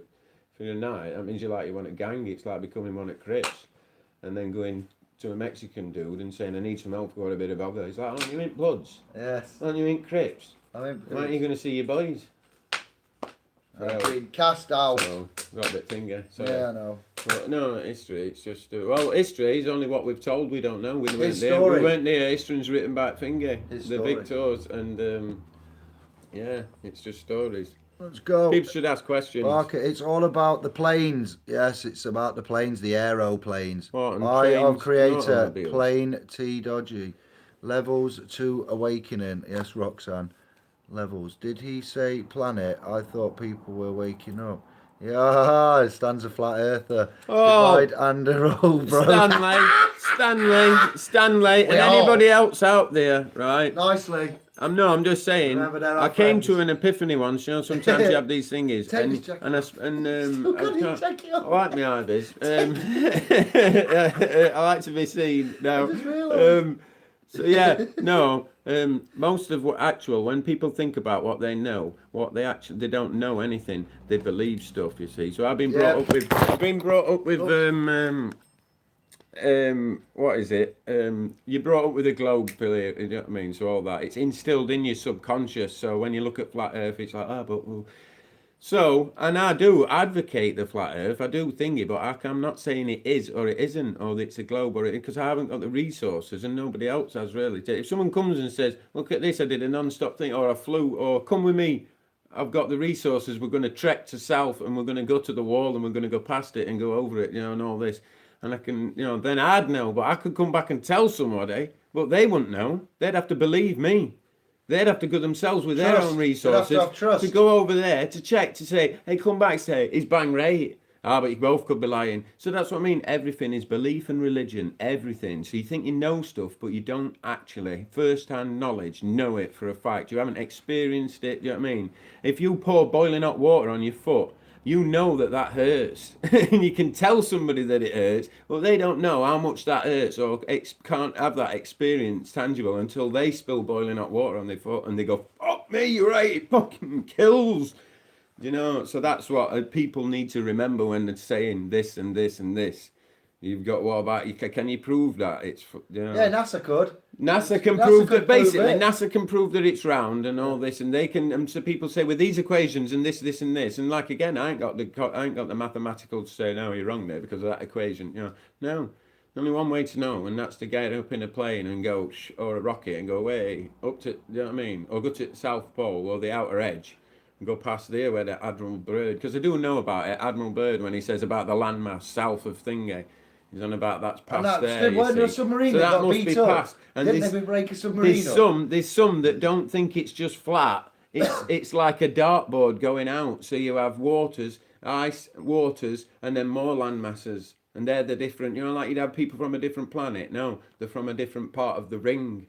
So they come into the centre, do you know what I mean? And what ring are we on? Are we the centre of this? Yeah, but then you've got Dogon tribe and there's 7 planets, and we've seen evidence that those cave paintings are so old that they've been carbon dated for thousands of years, and the Dogons say that they came from Sirius, in Sirius B, and they were lizard reptilian, and they went in the water, and they gave them all this information, and they told them about this stuff, which we didn't find out until 1950, but they knew about from hundreds of thousands of years before, and there was a depiction of the solar system, and they said, so I'm in the middle here because I'd like to know, but I don't definitively know. I would say that it looks like it is flat, and it appears to be flat by the science and the evidence and the astrological things, and when it was changed in the 17th century. But when you look at the evidence that we've got, it's all conflicting. So it looks like it could be both, or there's something to it. There's something to it, and whether there's something, they could because distraction. Right on my fucking tick. Distraction is distraction, so they could make it. NASA could lie purposely, because I thought that. Why don't they? When they send all this shit that takes pictures of Saturn right far away, why is they sending it away? Why don't they just go, hold on, Brian, pop brakes on, let's have a turn round. Bye, and turn it round and see the world from and the moon there, and then go and carry on going. But they don't. They do dodgy things. Put a camera on the back of something. They get caught doing that, filming something in dark from back of a thing, and they're filming through a round window, but it's actually Earth. You know what I mean? So it looks like it's bubbles, the Earth. Bubbles. And then the light comes on, and you see a bloke stood there. It's like, hold on, well, you just filming through a round window, so you could film out through a round window, and it looked like bubbles. So there is things like that. And then, but I will say, when you look at the flat Earth stuff, you do look at things differently. You see old movies, and you see I went to Brighton, and it will just as far as you can see, it's just fine. But yeah, so like I said, but again, it's just distraction, and NASA could all be there. It could be just to get people arguing, because distraction and opposing opinions creates division and divide and conquer. So you do that with many, many different subjects on a billionth scale, and then you've just got a world with people going, no. Read Stan's comments. And meanwhile, there's children having bombs dropped on them with your tax money paid for. When your kids can't go to university for free and be educated, and they have to get loans to do that unless you're loaded, and NHS is going downhill, so they're still dying. Remember that when you're distracted with this stuff, and kids are dying just because there's no food, but yet food can be sent from other countries to our supermarkets. So it's not that they can't distribute food around.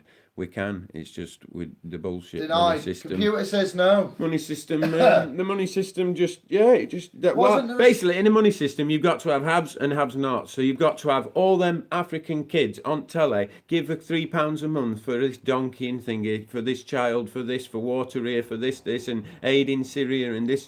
So the £3 a month ain't gonna do shit. They're there to make you shit yourself and work harder. Crack on.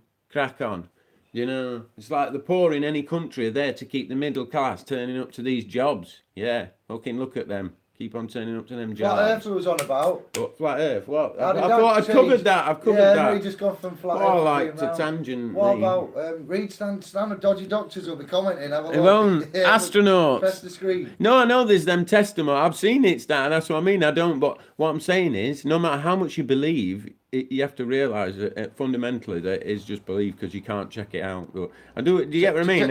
I'm not saying flat Earth. It's not a flat Earth. It could be an Earth within an Earth within an Earth. It could be like I said, concentric rings. Astronaut never asked, never a smart answer. I think if you look at Hindu news, Hindus, where's Hindu news? Take a breath. Where do Hindu news come from? Breathe. Hindus, Hindu religion. I think that says about the rings. I'm sure it is. Okay. Shiva's sat on on a lotus leaf, and he split himself up, and there's all these different, and they could be classed as dimensions, but Stan, Dodgy Doctors, everyone else, you have your opinions, we have ours. We cannot force our opinions on anybody else. You can try to enlighten, and you can explain, and you can say, but everyone is allowed and entitled to their opinion. You cannot belittle anybody for their opinion. Doctors, it's your opinion. We've got ours, you've got yours. I'm not belittling. I'm a scientific man, and I've got conflicting information, so I can't say. And we've got the technology right. At the end of the day, as the footballers say when they're being interviewed after the football match, at the end of the day, the ball went in the net and it was a goal. At the end of the day, when the lights come on and the music stops playing and everybody goes home, and David says, "Everybody out, the DJ's going home." Yes, at that point. What are you on about? I'm telling them now, at the end of the day, and all this happens, at that point. Yes. I miss somebody who used to always say, at the end of the day. It's a crime against humanity that we do not know definitively one way or the other. So the one saying flat and the one saying round, we are either on it or the ones that don't care because it's just distraction. There's the ones that say it's flat, the ones that say it's round, and the ones that say I don't care. There's children and women and kids and war going off. So the fact that we don't know is a crime against humanity. So we can all agree to disagree, because that's the part of this channel. That's the master brain in effect. But what we must recognise fundamentally, at the end of the day, when I stop playing the music and the lights come on and everybody sees the true colour at 6 a.m. Oh my God, the reality, the horror is that it's a crime that we don't know. That's it, bottom line. So let's find out who does know, and let's compel them and find out. If you had Venus Project, and some kind of resource-based economy. And all the telescopes, them big ones, I think there's 12 or 13 that are on the mountains that open up, the big powerful ones that can look into the deepness. They're all owned by the Vatican. Why? Why is the House of God owned them? But no, like I say, if we achieve we don't know. If we unite the people and get everybody, I yield the floor. It's like, think about that. Think about that as well. The poverty. Think about the poverty in the world. Yeah, they're talking to us about, your car might be kicking out a bit of emissions and that, but they're always banging stuff up into space. A Tesla car in space. You say? Just for laugh. Let's chuck a car in space. How much is that going to cost? Right. So do you not think you should feed some kids for that? Are you mental? You realise you have to. There is an afterlife. Do you know what I mean? You do. You know. You know what I mean? What about the satellites? What about all them satellites? So, yeah, Tesla cars. And they're on about. They're on about forming a new nation. Bearing in mind how much money and resources it's took to get 12 people, or however many it is, in an international space station and maintain it. Now they're on about building a whole city that will be sovereign, independent. It'll be on and United Nations, just like another country, Sweden, France. I forgot what they're calling it. Knobheads in sky or something. You know, it's like that Equilibrium film. They're just idiots. But yeah, this is actual real rich elite people that's going to do this, and they're going to about housing 100,000 people there. 100,000 people. That's right. There's some kind of biblical reference there, isn't there? It's in there, isn't it? Ooh, and them special 100,000 up there like that. Yeah, up there. So how the hell are they going to build that? So it's going to have to be like some Deep Space Nine things, you know, going like that. But the resources, one, to get all that up there, and they're going to be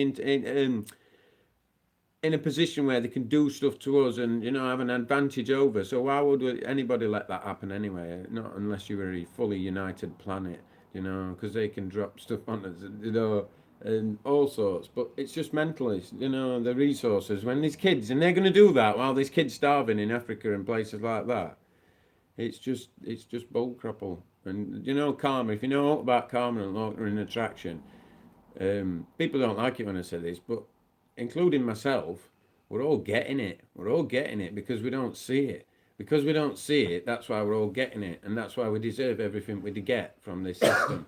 Because we accept it, we tolerate it, and we if you every tolerate day this, under excuse that we think it. You know, we can't get together. What's Facebook for? What's for all these networks, social networks? But we can't socially network to get together. And you know, who was it? Marcus Garvey organised 1 million people. There were no Facebook. There weren't nothing. Mobile phones, nothing. How's that possible? And we can't amass on public peacefully, respectfully. You know, different faiths, religions, races. We are having a fate, and you know, if we do that, establishment will pay groups that are poor and you know to go and start fights. But again, you just got to take a beating.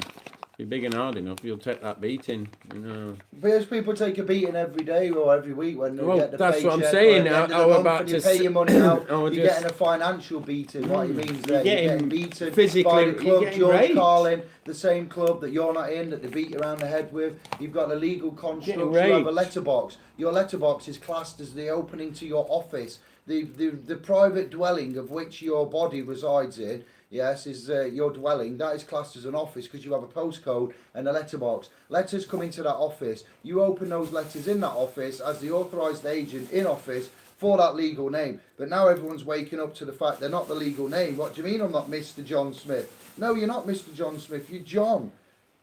And you're of the house of Smith, the family of Smith, the estate of Smith. If you want to call yourself Mr. John Smith, then you are you. When it says you must contact us, you must make contact, you must make payments, otherwise you may be liable, you may end up in court, then that's because, you know, the office, the letter, it's there, we're all legally disabled, we're all disabled legally, and nobody's been trained about this legal construct, and those that know often keep it to themselves. Matt's got some good folders here, one day hopefully you'll see, of the letters, and it's a crime that in this industrial revolution of blockchain that we're seeing, that these letters can be, and they're not notices. He said earlier that we write letters, or letters might be written. We write notices as settlors. The settlers are here. The guardians of the man have awoken. So we have awoken to the fact we're not slaves, that we have the power. We are the settlor. We have the divinity, and we have the power. We have rights. Rights are never taken or stolen from us. We give them away. We contract them away. We submit them. We apply. We appeal, and we do all these kind of other things of which we think are normal, and that everybody else does it, so we must do it. But as we have pointed out with the 1988 Road Traffic Management Act, it doesn't apply to every living sentient being, as we've seen police officers go straight through a red light. Diplomatic immunity, go straight through the speeding limits and can't be touched. So there are areas in the realms of capacities of man that aren't subject to the Road Traffic Management Act's mandated statutes and public codes. So when they stop you under 163, 164 or 165 of the Road Traffic Management Act, and they start acting clever, and we start reciting more acts and law and statute and code and pre-action protocol than what they actually know, I'll start putting a costume on and I'll start issuing tickets to them for not following the actual law, and see how they go. We'll have a police force that monitors the police force. We'll say, you've just caused another crime. You've committed a crime by enforcing rules. How can you use a public set of rules to take away somebody's rights, which is a crime?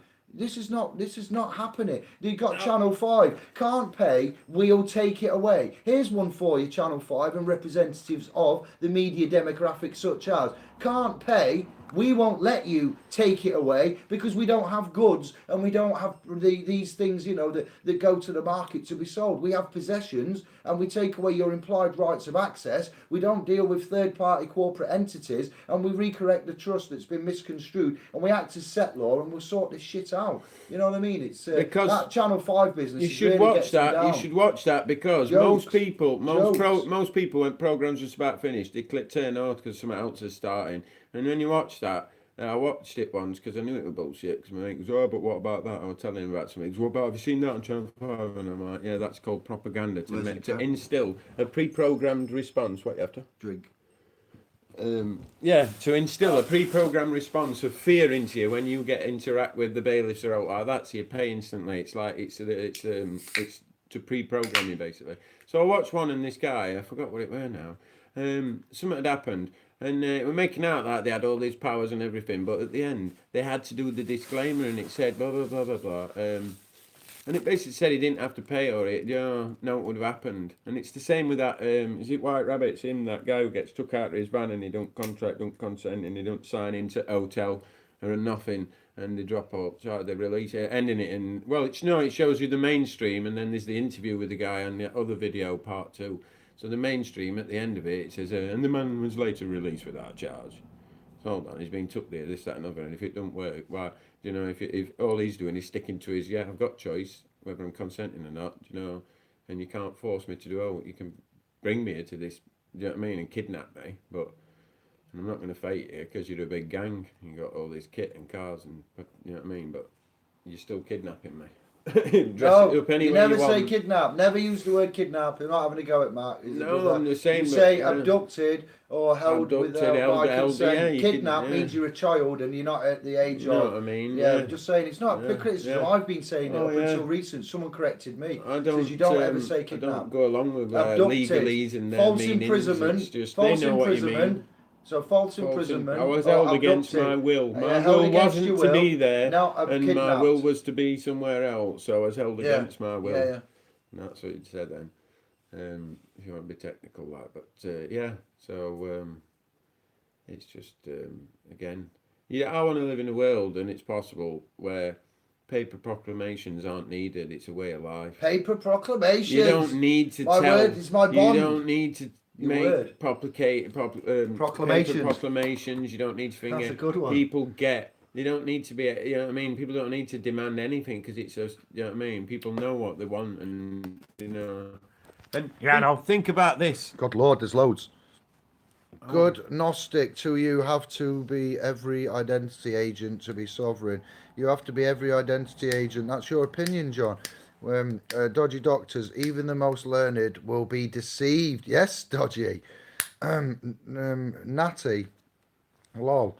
Come on, people, we know it. Flat, at least I do. I experience it every day. The globe theory is the craziest thing I've ever heard. Don't care how long they've been teaching it in schools. Wait, before we comment, John says Thor 2. It's SJ. We're new people on the channel, new brothers and sisters. Hello, welcome. Namaste. All I was saying about the watch flat the Earth free is energy videos on YouTube. We could live similar to Peace Man, whichever direction you go, end up back where you started. 4D Earth plane. Yes, is it check square? our channel. Is We've it got round? loads of free energy. We know about Tesla and Eric Dollard and Hutchinson and things like that. And 0 6 foot under your ground. It's the same temperature all year round. Truth, Funky, Ambush. Now they all know as well. Welcome. Hello, thank you. From Sheffield, NASA, never a space agency. John Graham Hancock, bra. NASA, don't that mean something like to fool in Jewish, Hebrew or something? NASA, it's something. Yeah, and look at Neo from the Matrix in Hebrew. Yeah, it could be. Yeah. No, I'm sure NASA. Dodgy Doctors, watch 20 Proofs the Earth is Not a Spinning Ball by Eric Dubay at John Middleton. Yeah, big up Eric Dubay. He's very good. John Middleton, third party corporate identities, interlopers.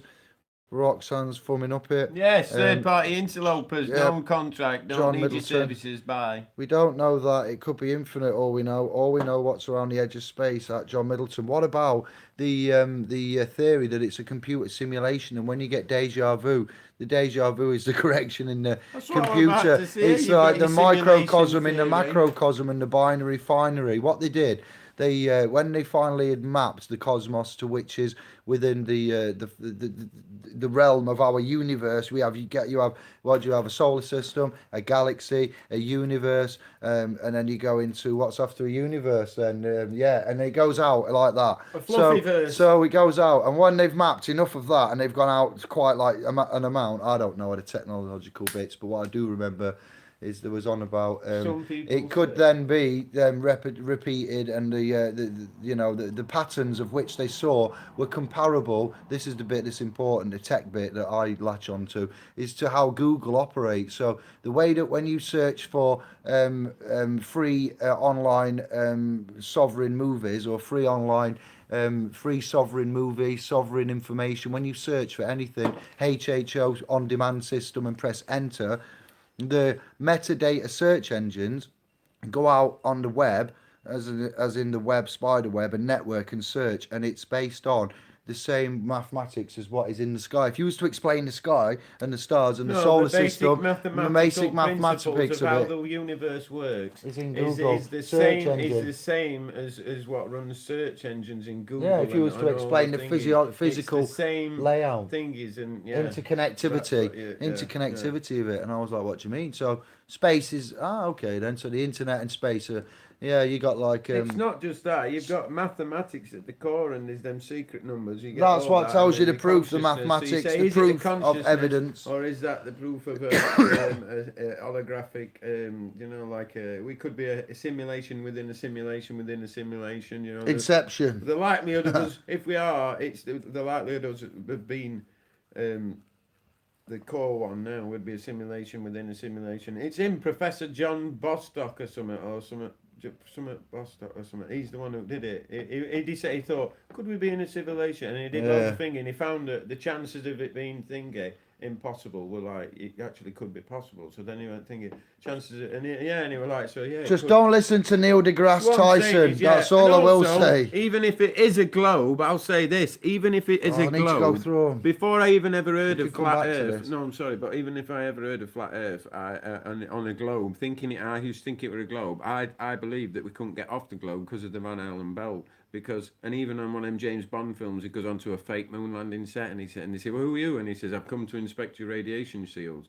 And that's the thing, they went up there through the Van Allen radiation belt, and apparently you need 6 foot of lead to protect you from radiation or your folks. And NASA released a video. They even released this stuff recently, like a modern day one, about this thing, and this guy's going blah blah blah, and he's like, yeah, we have to send it unmanned first just to make sure it's safe, because we don't want to be sending humans out there and killing them basically. And it's like, you've been to the moon, Apparently, even though you've lost all the data, you've lost all the data, but you've been to the moon. Remember data, the biggest achievement of man to fly to get a thingy off this planet. Apparently, Sorry, Stanley. Some people say planet onto moon and then come back while it's turning at all this speed. What they say it's turning and all that. Do you know what I mean? But yeah, and you've lost that data, and you can do all that. It was on about Moonraker, the radiation. So that's what I'm saying. I finished my point. I put it in. You know what I mean? They said about that. No, I'd finished my point. That's what I mean. I'd done it. I'd finished it. Comments. That's the thing. You love him, you do, don't you? We don't know. Yeah, without being dogmatically religious, there has to be a designer for all of this. There is, yes, RSJ, a designer. There is a creator. I've taken some DMT and seen some shit with my eyes closed and open, and we are experiencing the 11:11 synchronicity. Weird shit's happening. Serge can back that up. Matthew can back that up. Andy can back that up. There is a plan. We are not Norway's. I like to know. I like to sometimes say to Anne Marie when I'm chatting to her, what happened to her the other day. I was with the Yanker in the garden and was playing football, random thing, but synchronicity was involved. And she says, Dad, are those bees still in the grass? I went, no, they'll have moved. And she says, are they there? Well, is their house there? And I says, let's have a look. So last year when we was playing football, every time we kicked the ball near the fence, the third post, a couple of bees would fly out and have a look about and go back in the grass. And after the fourth time, Yanka says, are the bees in the grass, Dad? I went, there might be, yes. And we had a look. When I moved the grass, they came out and chipped. And we had a little head scratch, and I went on the internet and I found out there's a thing called minor bees, like the bees that live in the ground, and they don't bury in the ground, they live in the grass, and they go slightly in the crevices, and they like to live and inhabit that. So this year she asked the question, are the bees in the grass? No, they're not in the grass. We had a look, we couldn't find anything, nothing, not a trace of a bee, not anything. Then 10 minutes later, we was in the house. Yanka was at the table doing her schoolwork. I was in the kitchen with the back door open, frying onions. As you know, they make you cry. So I had the door open to let the sulphur smell out. And next thing, I heard like a big rumble, big bass line. And I turned around and there was a big bumblebee by my head. And I went, Yanka, look! And she was just adjacent to the door. So she just had to turn her head. She went, whoa! And then I went, all right, pal, what are you doing? You're going to sting me? And it just turned around and went back out. And then she says, is that the bee from the grass? I went, what do you mean, is that? Oh, yeah. I says, we might have woken it up, I don't know. And, just single out. That happened within 10 minutes of coming back inside. It's like, I think the bee came and said hello to your Dad. I went, maybe it did. She says, that's weird. She says, weird stuff happens to you, doesn't it? I went, yes, it does. Some might say it's getting warmer and bees are coming out. Well, but I haven't seen a bee. It's the first bee I've seen all year. And I went in the grass looking for bees. And then I came in the house to cook dinner. And then 10 minutes later, there's a bee next to my head. The first bee of 2018. I'm like, be it a miracle? No. Be it what do we call it? We say it's a coincidence. But that word coincidence... RSJ or R side is where you'd get your spiritual side from, and that's your interpretation on how you speak to the Creator. Or some people say, I speak to God, God speaks to me, and I know what the Lord says. If you're one of them holy preachers and pastors of the sorts of America, you have the vicars and the parishioners and certain types over here saying that God's contacted them through prayer, through whatever, the Creator, and you've just got to have your own. That's what that talk's going to be about religion versus spirituality. The religion looks like it controls, and it's ended up becoming one of the richest corporations on the planet that doesn't pay tax and hoards all the gold downstairs. And then you've got spirituality, which is like the shamanic tribal type way of life, which doesn't, if it's not Ubuntu, if it's not good for one, then it's not. If it's not good for one, then it's not good for all. If it just suits one, pardon me, then it doesn't. It's not going to be rolled out. No, but spirituality is an individual thing. But what I'm saying is, it's not just tribal. It's you need to look at all the religions. You need to look at Hinduism. Are you endorsing the Venus Project? Yes, he is. He's endorsing the Venus Project.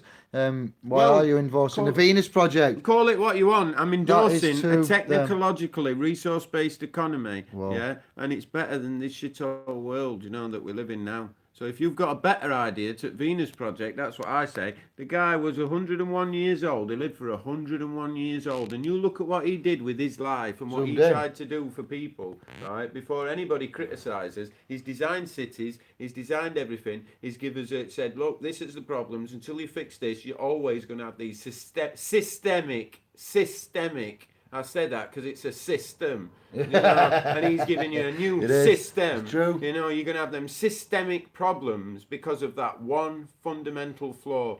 Money is an invention. Why don't we ride horse and carts? Why is everyone in Audis and Volkswagens and Ford cars? Oh yeah, because they took over from another invention called the horse and cart. Yeah, it improved. You know, it improved the humans. You know what I mean? So a money system is now causing arrested development. Big business says, oh, that's good technology and it'll do really good for mankind, but it's going to mess my business up. So, you know, for instance, you're all having drugs and going to doctors, yeah? They were a big 20-year veteran at pharmaceutical industry, and it's a direct quote. He says the pharmaceutical industry is not in the business of of curing diseases. It's in the business of disease management. If it was in the business of curing diseases, it would be in the business of putting itself out of business. Yes. Do you know? So that's what happens with a money system. It's backwards, so that's why nothing works. Cures, medicine. You know, once we get rid of this money system, the advancements we're going to make is just unbelievable. So the Venus Project, advocating the Venus Project, everything's almost open source. Someone goes, I'm Brian from Botswana. I've just invented this. Like what is it? No, there's the rep wrap. There's a rep wrap. It's a 3D printer. And they went, we've made this. Here's how to build it. And well, we'll make one for you, but you can build it yourself. Here's the blueprints and everything. If you want to add to it, improve it, feel free. And that's what. Do you get what I mean? It's not. Oh, this is my idea. You know what I mean? Yeah, and in the ancient Sumerian and Babylonian and the Arcadia and the Assyrians, all these temples and tablets have got the technology shared. They've inscribed in big 7 foot, 10 foot, some of them 50 foot bloody, you know, temples and scribes and that. The actual technology, you can see the cones, you can see all of the equipment, the technology, the methodology, all of the inscriptions, the languages, you know, the history is there, and you can see all of the characteristics, the cultures and parts of the days of life, what they used, where they went, you know, the evidence is there. But with us, we cover it, which is like the Indians with the carrying of the sword on the outside of the regalia of the Sikh. Is it, when I read that paperwork, was it the Sikhs that can carry the sword on the outside? Honor is on the outside, not to have your sword or your weapon or your dagger concealed, dishonourable. As well. So, you know, but I was going to talk on religion, and it was in there recently. If you went before a king and you were found to have a knife concealed, basically, do you know now you get done for concealing an offensive weapon, Back in the day, it was the opposite. You were supposed to carry all your shit on the outside of you. So when you're walking down the street, people go, he looks a bit handy, I'll cross over, and and if you went before the king and they found you'd got a knife concealed, your head would be cut off because it was dishonourable. Yes. You need to show all your weapons. Do you know what I mean? You show it all. It's dishonourable to conceal it. Do you know? So you should be able to carry stuff, and you know what I mean. It's when you start pulling out and hitting people with it, that's when they need to be kicked in. That's what these lot do with the paperwork. That's when people have the right to lawful redress you, but no. Let's go back through the comments. Back onto Venus Project, though. We're finished. There are no satellites. Yes, dodgy. Roxanne, I do fully agree with what you are saying. Once you go flat, there ain't no going back. Dodgy. He does advocate it well. When you go flat, there's no going. Well, you're copying now. Oh, yes, some of you you copied them. Look, of course, my darlings, I fully respect that. From Roxanne, no opinions, just facts. That's what we want. Yeah. So what you need? Dan's saying he hasn't got opinions. He's got facts. Ooh. The flat Earth. He's got facts. Who's got facts? Dodgy doctor's got facts, Yeah, there is facts, but like say if he went and discovered it were true. Seeing is believing, primal knowledge. If he went into thinking, exactly. Seeing, that's what I said. You've got to see it. You can go and come back and tell me you've been there and seen it, and you've got the facts. Natty. You have, because you've been there, but I haven't. So you know what Natty says, you two just keeping it real. Keep up the good work. I'll be watching and listening and learning. Nice one. Natty is a new viewer, I believe. New. This is SI farmers were paid by the EU not to grow food. Yes, they was. It's not my son, Natty, is it? I don't know. Never a straight answer, NASA. Never a straight answer. Never a flat answer. I have created a stand. NASA equals back to fronts. We don't say the C word, but you do. That's all right. NASA to deceive. All NASA pics are CGI. Yeah, they are the composite. There's that artist that draws. We've caught up. Paid them, well, I think. And now we've got to go back again. No. Yo, David from Midnight Gardener, and this is Matthew. If you've not met Matthew, Sheffield, the researcher of secretness, decided to come out and show his boat race on spirituality. Chillis the duck, Roxanne. People lived longer before the Industrial Revolution. Another lie sped out to say they died young. Fake space, get over it. From Natty, lol.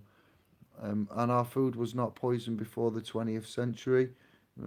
Population control. What do you do when your animals get out of control? We could all live to be hundreds of years if we use urine therapy. So dodgy doctors trying to get me to drink my own wee. Yes. And I haven't done it yet, but I'm contemplating it. Anybody drunk their own wee, aquavita, as the French call it, let us know. I'm 42 and I saw that on James Whale show when I was about 13. 13, he saw it when he was watching Mrs. Whiplash. That. James Whale. Anybody remember Mrs. Whiplash and James Whale? But I never did it. I never tried it because I'm not too sure about that. Well, I do. I'm not saying it don't work though. Don't get me wrong. I did see it and I thought. Comedy Central. Look at these guys. What about the moon and it's giving out its own temperature and its own light? That was interesting. No PP pour moi, Midnight Gardener. Dodgy, why do we drink wee? Why do you drink your wee? And a few others drink it. It's a self-diagnostic method. Rather than going to a doctor, what I remember of it, rather than you go to a doctor and he does a thingy. Speak, preach. I yield the floor. You basically you bow down and kiss the ring. You drink your wee and your body goes, all right, kidneys are not functioning right, and it adjusts stuff. Your body's like a distillery. When you drink and you wee, it's a self-diagnostic. It checks to see what's not working right. It tells the body, all right, I'm not filtering that properly, I'm not doing that.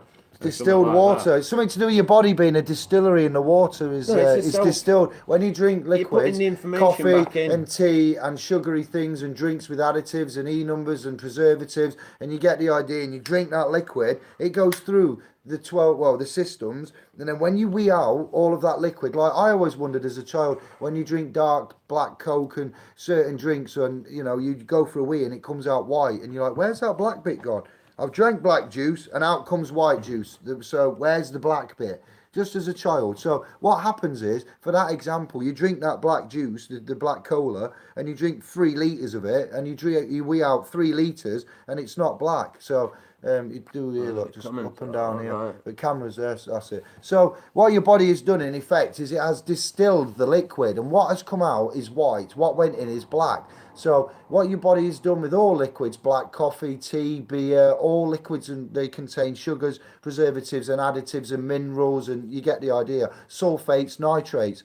When you wee, there's ammonic content and water, and then there's proteins. And then Matthew was saying the proteins that your wee contains. It says urine has all the information to regenerate the human tissue. That's what I mean. So you drink it, it's self-diagnostic. It says, kidneys need to be. Yeah, but how does it work? I'd like the science, the actual science. I know that, but these guys that don't know, I'd like to present to them the actual medical reasons. You're giving the information to the body. Yeah, tell them, not me. You're giving it, apparently, you're giving the information. I have silver water. Dodgy doctor have just said it there, but it's the same thing, you see. I'm messing with colloidal silver, and I will in the next week get this on the go. The urine has all the information. Colloidal silver, because colloidal silver doesn't taste like wee. I've accidentally had a bit of wee once when I kissed a lady's private parts, and I've tasted wee. It wasn't too clever. What the hell's happening here? Confessions are. While we're talking about drinking piss and taking the piss, no, your own piss. Can I speak? Sorry. No. While we're on about taking the piss and drinking piss and the flavour of piss and talking pith, then I've accidentally tasted a bit of wee once when I was drunk. I might have kissed some lady parts and we're like, oh dear, that's happening here, So that wasn't so bad. I lived. I didn't die. I didn't get anything. Drinking Lydio silver water is a lot better than you've reversed the camera.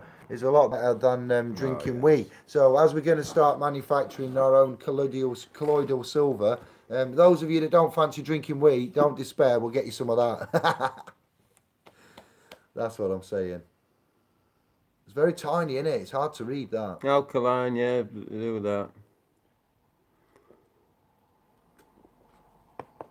There's 13 viewers on a Sunday night at 12:20. Respect. Well, at least they're not watching TV. Yeah, spirituality, back onto that. Study all religions, they're all saying they've all got the same message if you look properly. And science, if you look at it, quantum physics, all that, they all say the same. It's hilarious. All the same. And on the matter of the Venus Project, just research it. 1974, Larry King show, Jack Prescott. All the videos and DVDs. No, that's the best one. Yeah, I was about to say, I'll use this point because it's an epiphany. He didn't say it, but I had this epiphany when I was watching it. Because it's 1974, it's 2 years before I was born. And he's talking about essentially clouds, internet, and he's on about all world's music being on it'll be a central computer, so it'll be like a server, so you dial whatever you wanted. Want a bit of jazz, want a bit of this, want this. All music could be free. Yeah, so then I thought, it got me thinking, and I thought, because he's on about resources and wasters and the money system and the consumption stuff, cyclical consumption. It wastes so much resources. They're only finite. You know what I mean? They will run out. And people go, overpopulation. That's not the problem. This is the problem. So he's on about that. So that was possible then in 1974 to have internet, to have a cloud system, to have all my world's music entertainment on a thing. You dial it up and, you know. So yeah, flat screen TVs. He's talking about a lot. When did they come around? Late 90s, 2000. And he's talked about it in 1974. It's on the money system, the reason why that didn't come out. So yeah, he says about that stuff, and I thought, crikey Moses. So all the resources used to build the factories that built the machines, and the factories that made all the DVD, VHS tape recorders, record players, Betamax, Laserdisc, God Lord, all of it, all the factories to make all that technology, factory upon factory upon factory, just to produce these records and DVD players and Betamax and VHS and Blu-ray. You know, it's like now we're still buying digital information in physical form. What is it the equivalent? It's like buying something. It's the equivalent to having a physical address for every email, every website you want to visit on internet. If every website had to have a physical address, imagine that. It's just stupidity. So that's good. That's what our system, this money system, produces idiotic shit like that. Yeah. You know, and waste of resources. So when people criticise Venus Project, I go, okay then. Give me a better solution, because this is the best that I've seen. I've seen nobody that said, hey, I've designed cities. You can get anywhere in these cities in 3 minutes. In our cities, you go 10 miles that way, you have to go to the other side of town that way, come back where you've already been, boom, for that way. Now, it's like a cog, like a circle, so you go round. And at the centre of the cities, you come in, universities, hospital, you know, agriculture, hydroponic, everything. Nature. Do you know, a few animals. That city would grow its own food, you know, they're all linked. Just like now, just like there's loads of stuff in this world now in the money system that because it's run by oppressive people. The technology. That's very bad. You see, people listening here do it wigging, but we can talk all around the world now. So in the Venus Project now, I could be talking to somebody in Brazil, and they could say, get you sent down here, and I could go on, just like you do on these travel things, because the system's already there, the automation, most of everything that's already there, the infrastructure for a resource-based book economy. A plane online, yeah. It's all you there. Can book a holiday so you'd online, go on computer and you'd flight. say, you'd put in, I want to stay in Brazil. Where's Pablo live? Oh, right, here. So, boom. I want to stay here for 3 months. He's invited me to stay for 3 months. He's going to teach me that Brazilian thingy where they do that dancey fighting stuff, or Brazilian jiu-jitsu, yeah, for example. So you go in there and it says, oh, there's a accommodation available. So you could live permanently, but because the people would be free to travel the world, people would mostly just be travelling. Do you know what I mean? People would be travelling, educating, learn themselves, but also, you can't take us, these people that how we live and are now, and put them in a Venus Project city and just go tits up, you see. If you look at a video called, I think it's Little Baby Scientist, and it shows you when you get a blank unit, which we are, biological computers, and we're filled with programming and programs. That's why my mum used to say, pass me the programming guide, and then they changed it to teleguide and stuff when computers come across, because people thought, they probably thought people would click on quick. Baby hold on, doctor. programming, we're getting programmed. So yeah, yeah, there's a little baby, and it's it's about 3-year-old, and it's just eating its dinner and fathers. It knows all about protons, periodic table, how many electrons the element of borium has. He's like, if I take these 2 electrons away, and there's only 4 electrons, how many is it? He's like, lithium, unbelievable. Just because that little kid's not been sat in front of Disney shit. You know what I mean? Disney shit. Back to the Venus Project, yeah, resource-based economy, yeah. So yeah, that's just you know what I mean. Jack Fresco. Yeah, education, and Jack Fresco, he was. That's why he's not been promoted like Tesla, because all the ideas have been taken and weaponized and monetized. It takes Amazon, how much of Amazon just spent with all that shit to educate, to entertain, more series. That's why you're allowed more communism. Game of Bones. You're allowed communism. More Game of Bones. They allowed Nazism. They allowed all that because it kept money systems. Communism's supposed to be what is it? Everybody's equal and all this, and you go to China and all peasants are looking at the establishment in China, the run the socialist government and all that. All their kids run around spoiled, Ferraris, Lamborghinis, and all these paupers here are like, equal? Where's my Lambo? You know what I mean? Where's my Bugatti? They've got one. We're not equal, are we? It's a communism, and they've got banks, so that's just a null and void. It's bullshit. It's just experiments on which is easiest to control the human race. Is it easier to tell them they're free, but then manipulating them with rules and laws and bullshit, and you know what I mean? Or to just think what you want, have opinions what you want, but this is how it is. And if you come and test us, we're going to kick shit out of you. Do you know like they do in Bahrain and places like, you know what I mean? It's, yeah, bang. Stone him.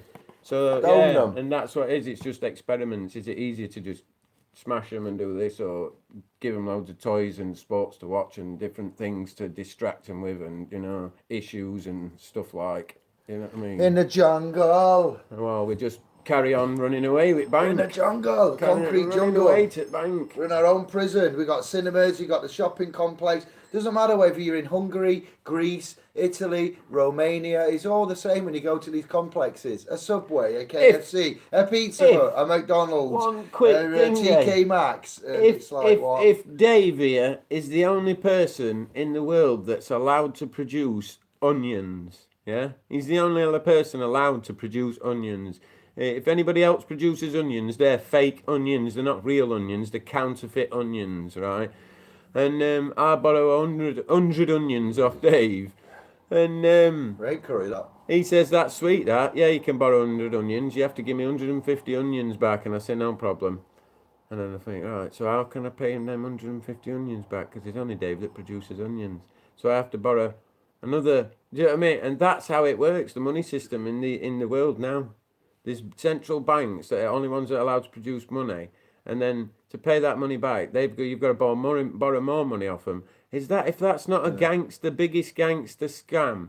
All these bad boys that are out there think you're quite bad. I'd take a little leaf out of their book, because they've done the entire world. Gangsters, they control all the religions, all the social different ways of controlling humans. You know what I mean? Where were communism money from that started all communism? Oh yeah, money came from Wall Street.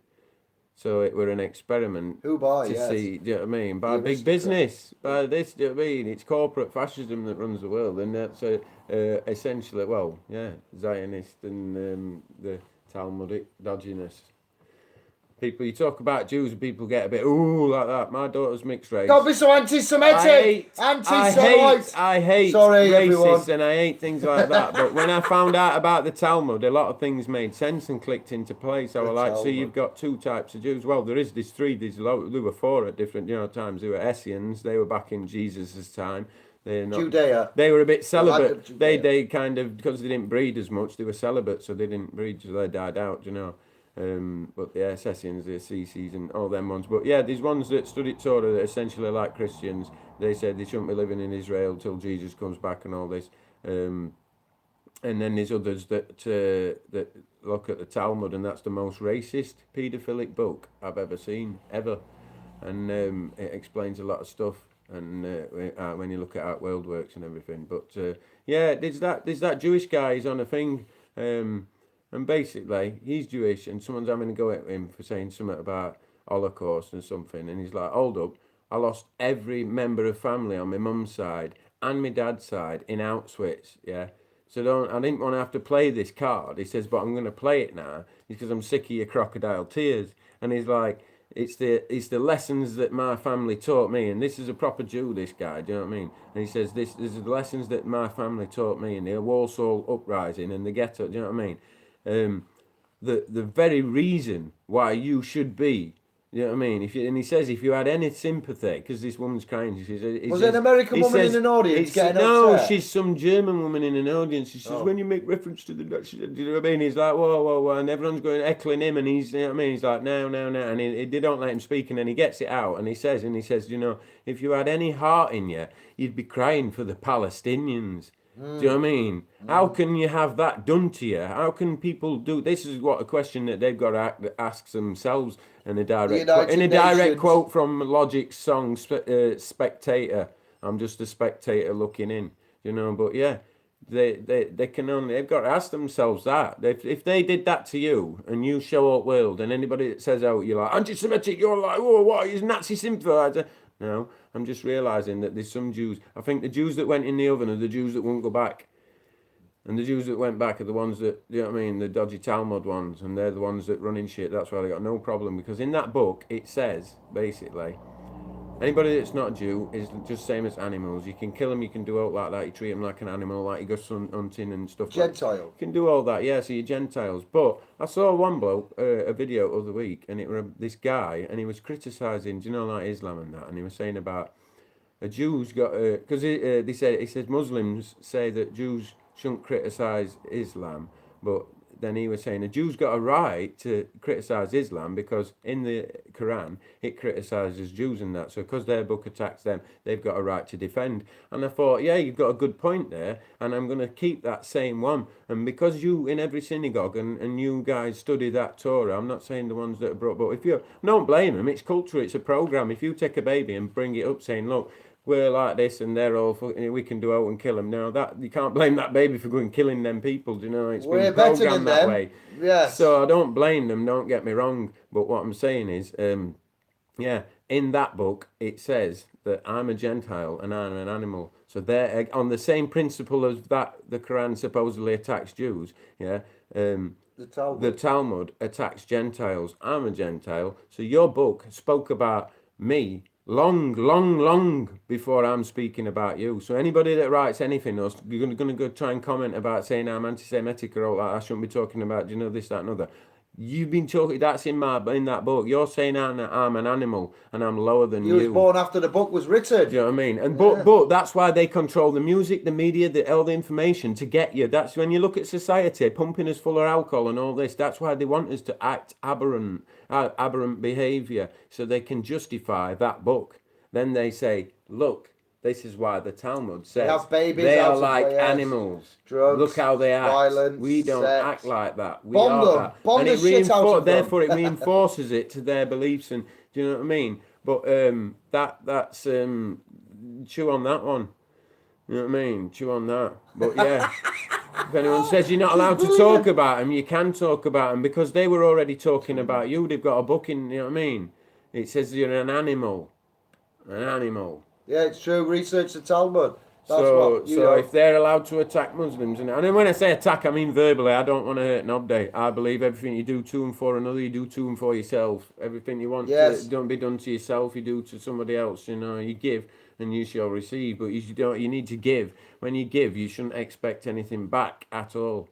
Give unconditionally. Don't be giving expecting, I might get something, you might do, no, just give. Not to me, I don't fucking want to, the Creator will sort me out. No, but nobody gives. There is no trust unless in the I'm world. Being judged. Unless I'm judged, because there's a judge that's always in session and is always judging and dishing out punishments. So be careful of that. People need to remember that. Goes around, comes around. Not heard that one in about 30 years. Dodgy Doctors. And what one? Holocaust failed. Not heard that one. Holocaust. Yeah, they don't say genocide. They say Holocaust because it's the word burnt sacrifice. Jehovah is Moloch. Really? Now you have to go down. You've done that. You have to go up now. That's to get up. You get down. Right. You gotta get down. You gotta get down. To well, get that's up. Yeah, that's the newest. It's all weird. It's all backwards. The world is backwards. The wrong way. Yeah. That's your joke, Mick Hucknall. Is that where you got it from, Dodgy Doctors? No, Holding back the ears. He steals my... No, he better not be. Speak to Brian from Botswana.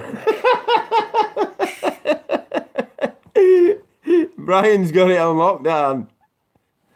You want to have a look at Kevin in Sierra Leone? MIT took him from there to thingy because it was just a brain. Couldn't believe it. War-torn Sierra Leone, and he's building transmitters, receivers, inventing light bulbs. Crazy stuff. They've already been invented. Because he didn't have that stuff. No, I mean, making inventions that are, because he didn't have Disney. Stuff like that. Hey, now then, your mate who owned Disney Channel, he's got a lot to answer for if he owned that. And so why were you putting all them hidden messages in? Why didn't you get it all? He's never been in control of it, he says. Yeah. The point. You should have just got some an island. I'm not reading the comments. Reading them out? Yeah. Oh. Crikey Moses. Who's put lick? What's that mean? Is that what that means? What I was on about we. Oh, licking the wee. You licking the wee. The first like is always the piss. That's what made you grow into a baby. Oh no, I've got loads to go, so I went the wrong way. Yo David. Who's Yo David? Yo David, Midnight Guy. Then we got all the way down to here. No, why are you going down there? We were back. PP, yep. How can you go back to something that doesn't exist, i.e. globe, flat earth, baby, Natty, Chilster Deluxe, hey Matthew, that Chilster Deluxe, hey Matthew. Good evening. Yo David, yeah, that's that. Roxanne, we got them. People lived longer before, we got that, so we go back down here now. Stan, urine has all the information to regenerate tissue, it's antibiotic. Midnight Gardener, we have good water up here. No, we have good water up here, there in Jockland. Need in Scotland, he means. Yeah, you got a little. Need. You got loads of fresh springs.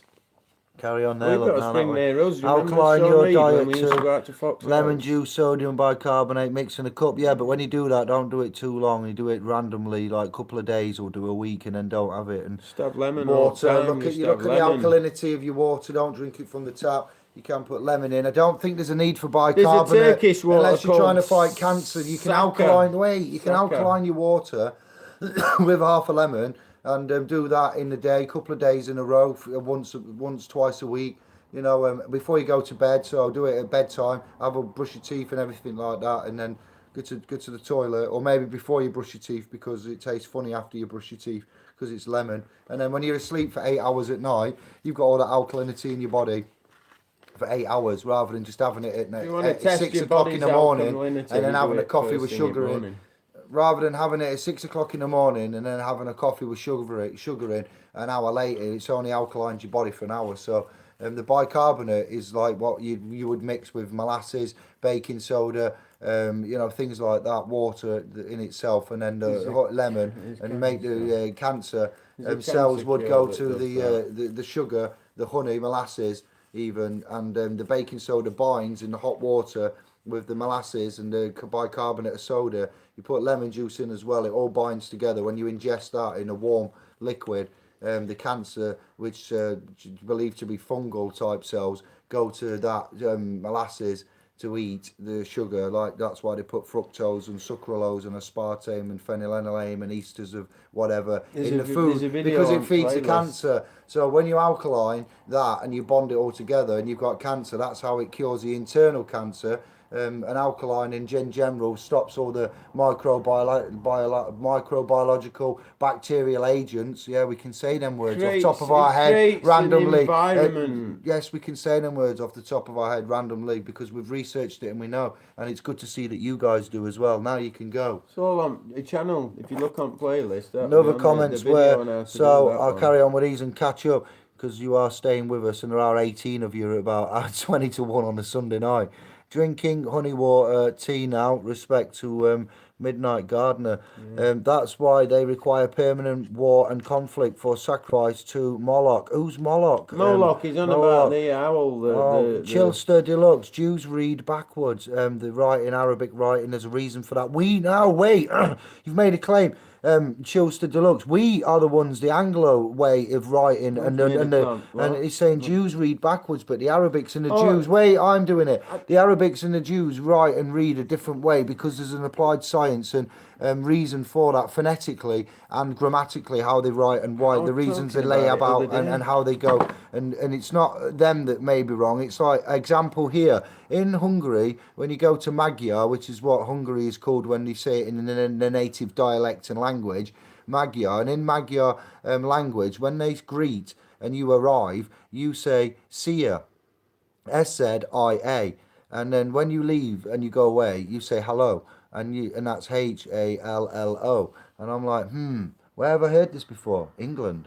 Anglo, hello and see ya. But we say see ya, goodbye when we leave, and we say hello when we meet. So that made it really easy for me to cognise and remember how to greet and how to say hello in Hungarian in less than a minute. And I was like, so who's got it wrong? I'm like, you lot are backwards. And then I was quite arrogant with that comment because I thought, hang on, no, you're not. Maybe not backwards. It's probably us and our system and the Roman civil controlling cult that's got the stronghold of all of our souls and energy and sweat equity right now through bondage, slavery and trading with birth certificates, trading our souls with birth certificates.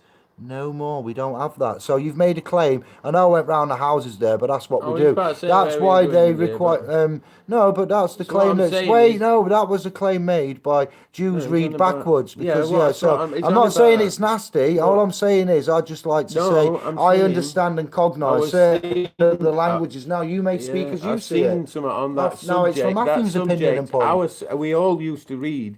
The brain absorbs information easier and faster when you read right to left rather than left to right, and it's something to do with the left brain, right brain, and that. And we used to write left to right, right to left, and we've been made and it's been changed, so we write left to right, and that's why if you look at a lot of other countries, they write that other way. Do you know, like the Jews still write that way, same as Arab. You know what I mean?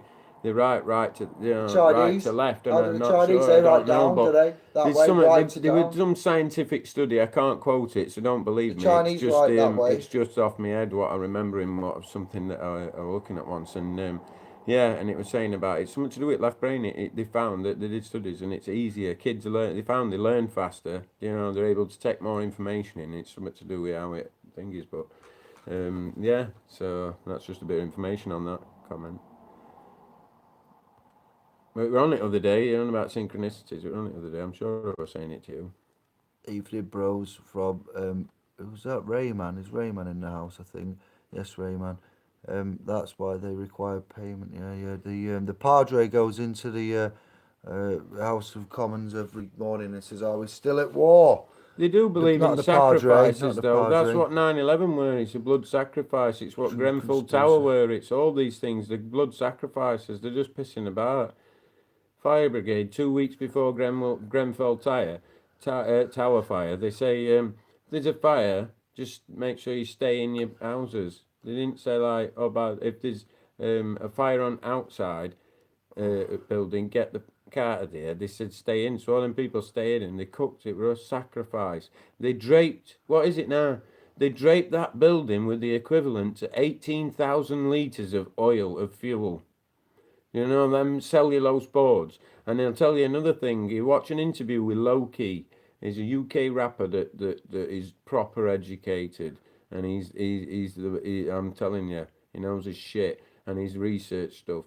And the cellulose, the people that made that cellulose covering and that, here's something. They've even quoted it. Big Business, they've done it in direct quotes. And they've bragged about it. They've entered government. They're the ones advising government. And they're partly near me, and I saw them draping it with that cell stuff.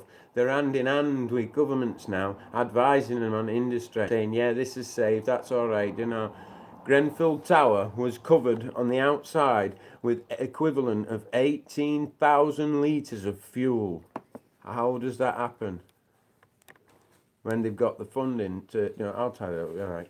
when they've got the funding to, do you know what I mean, to get this money. It's just people don't go to prison because that's why you got the Corporate Manslaughter Act. It's just... Yeah, what they do there, they step out of office. Blood sacrifice. They watch us burn and die and rub their hands. But sorry, I didn't mean to... Right, what happened with Theresa May's right-hand man, I won't mention his name because I've said it enough, but he was investigated. While he's being investigated internally, they found a shitload of porn from Pornhub and such places on his hard drive. And he'd looked at whilst he's in public office, being paid under the office of, in his capacity into the party. So working under Theresa May, he's obviously in a position of in the public realm. So he's had egg on his face, and what he did, he stepped out of public office. The CEO or the director, head trustee for the council in Grenfell, I forget what area of London it is and what borough council. After the what was it? The outcry, the public outcry of everything.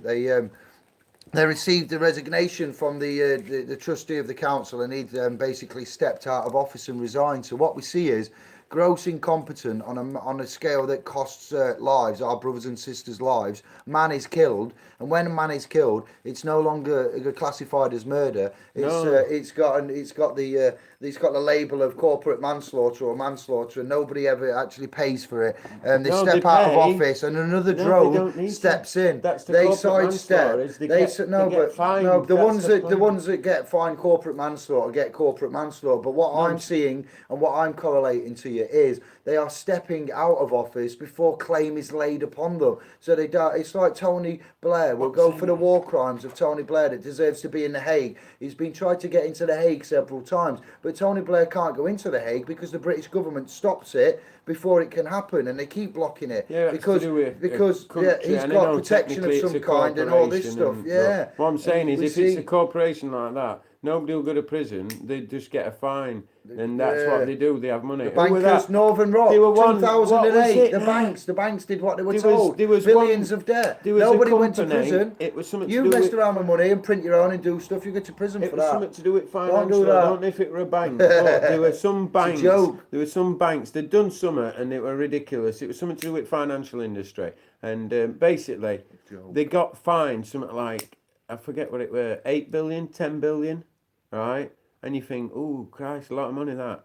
They'd put aside 18 billion or something like 19 billion just to pay fines. So when they got a fine of 8 billion, they went, fucking hell, that's sweet. We put aside nearly 20 billion just to pay fines. Shows you how much they're just taking. It's just a fucking fairyland. If I've got 10 grand, I can't lend 100 grand out, but they can. If you've got a bank, banks should be making money and sharing it with the customers that help them make the money. But what the banks and the financial institutions... It just shouldn't be there. Let me finish. What the banks and the financial institutions are presently doing is making money out of the customers and from the customers in unreasonable charges and levies and things like that, and interest rates and foreclosure on properties. If you're in the States or you're in a, you're unfortunate to, to be in a Commonwealth or out that way, then you'll see the foreclosures and the penal codes and the UCC, the notices of equitable interest, and the UCC that's gets mandated out that way in international realms to recover what happens when you make the money. You sign for the money with your signature. If there's two of you on a mortgage, there's two names on the deed. You sign and create that money. You then go and get that property. You sign for that property and you pay back the money that you created with interest that never existed. You default on that payment of money that you created with your equitable signatures and assets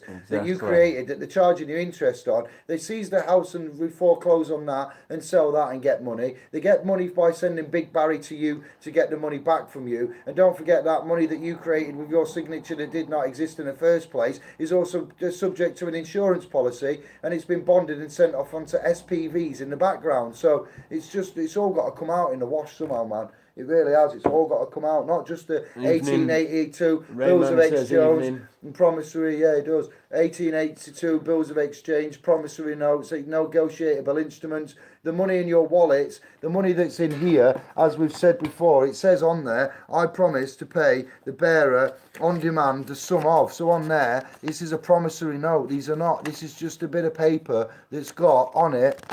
Where's the camera? So you'll notice on here, Just watch your hand a minute, just so I can get in. That's got a number on it. That number is uniquely referenced to a debt. That is not so this cannot be cloned and copied. This £10 worth of fiat currency, federal printed, private, whatever it is, it's not from the British government. It isn't from the working man. It's not from man. It's from a private corporation that runs for profit. And that number there is the serial number of that note that has got attached to it that promise to pay that's written underneath there. In that small print is there. So when the demand is made to the bearer, which I hope isn't when I'm bearing it, the sum of £10 will be paid. But because of the Gold Insolvency Act and the fact that all corporations and entities are trading in bankruptcy, there is no finance of such, and we've got no bullion. So what we've got is a debtor-creditor principle. But a debtor-creditor principle is only applicable in a narrow amount of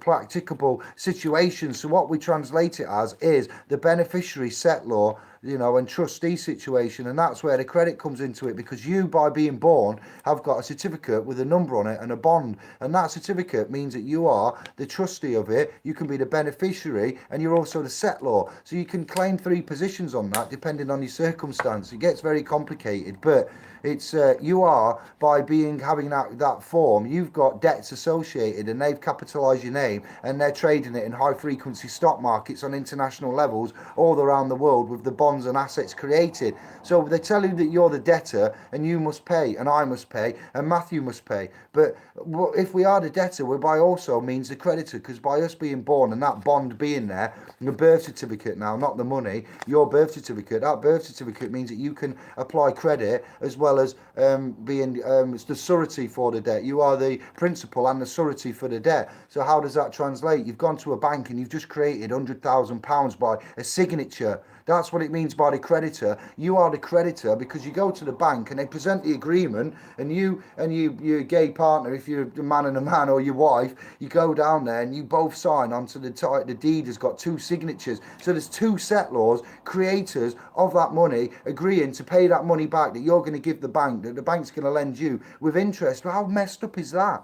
So this, when people say, oh, you're just freeloading free men and you scum and this, that, the other, and by you not paying your bills, you're costing other people money. No, by you committing civil obedience and not asking any questions and creating all this fucking mess and making us lot suffer. If we all grew up a bit and just actually got to the age of maturity and did our own research and due diligence and looked at the acts and the statutes that we're putting on spospro.com and look at a few videos and go on the courses, you'll be able to talk like what we can randomly with no script, no video, no backdrop, and you'll be able to cognitively stand there, stand on it, and tell them what's what. And if they don't listen, then you'll say, well, have you got any liability insurance? Are you legally trained? Because if not, what are you doing talking to me? Goodbye. Also, Boom.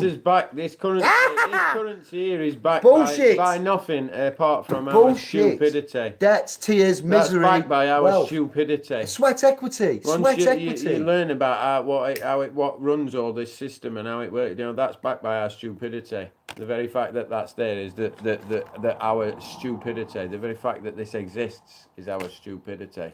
It's a system. Yeah, it is. You don't just need to research law. You need to research other possibilities. Money mechanics. Take that away, because you're like, what? So we're debt slaves, and it's all on us, and we've got to perpetually pay off interest and perpetually borrow and pay interest that can't be thingy because the money doesn't exist, the currency doesn't exist to pay off that interest. So it's like a dodgy gangster essentially getting somebody in the pocket. I'll lend you that money, no problem, and loan sharking at the highest degrees of levels of loan sharking. It's just an idiot. Well, it comes to something that an hour of my life is not worth more than £10 at the present. The national minimum wage has just been adjusted. 10 brownie points to someone that can say if you're over 21, 25.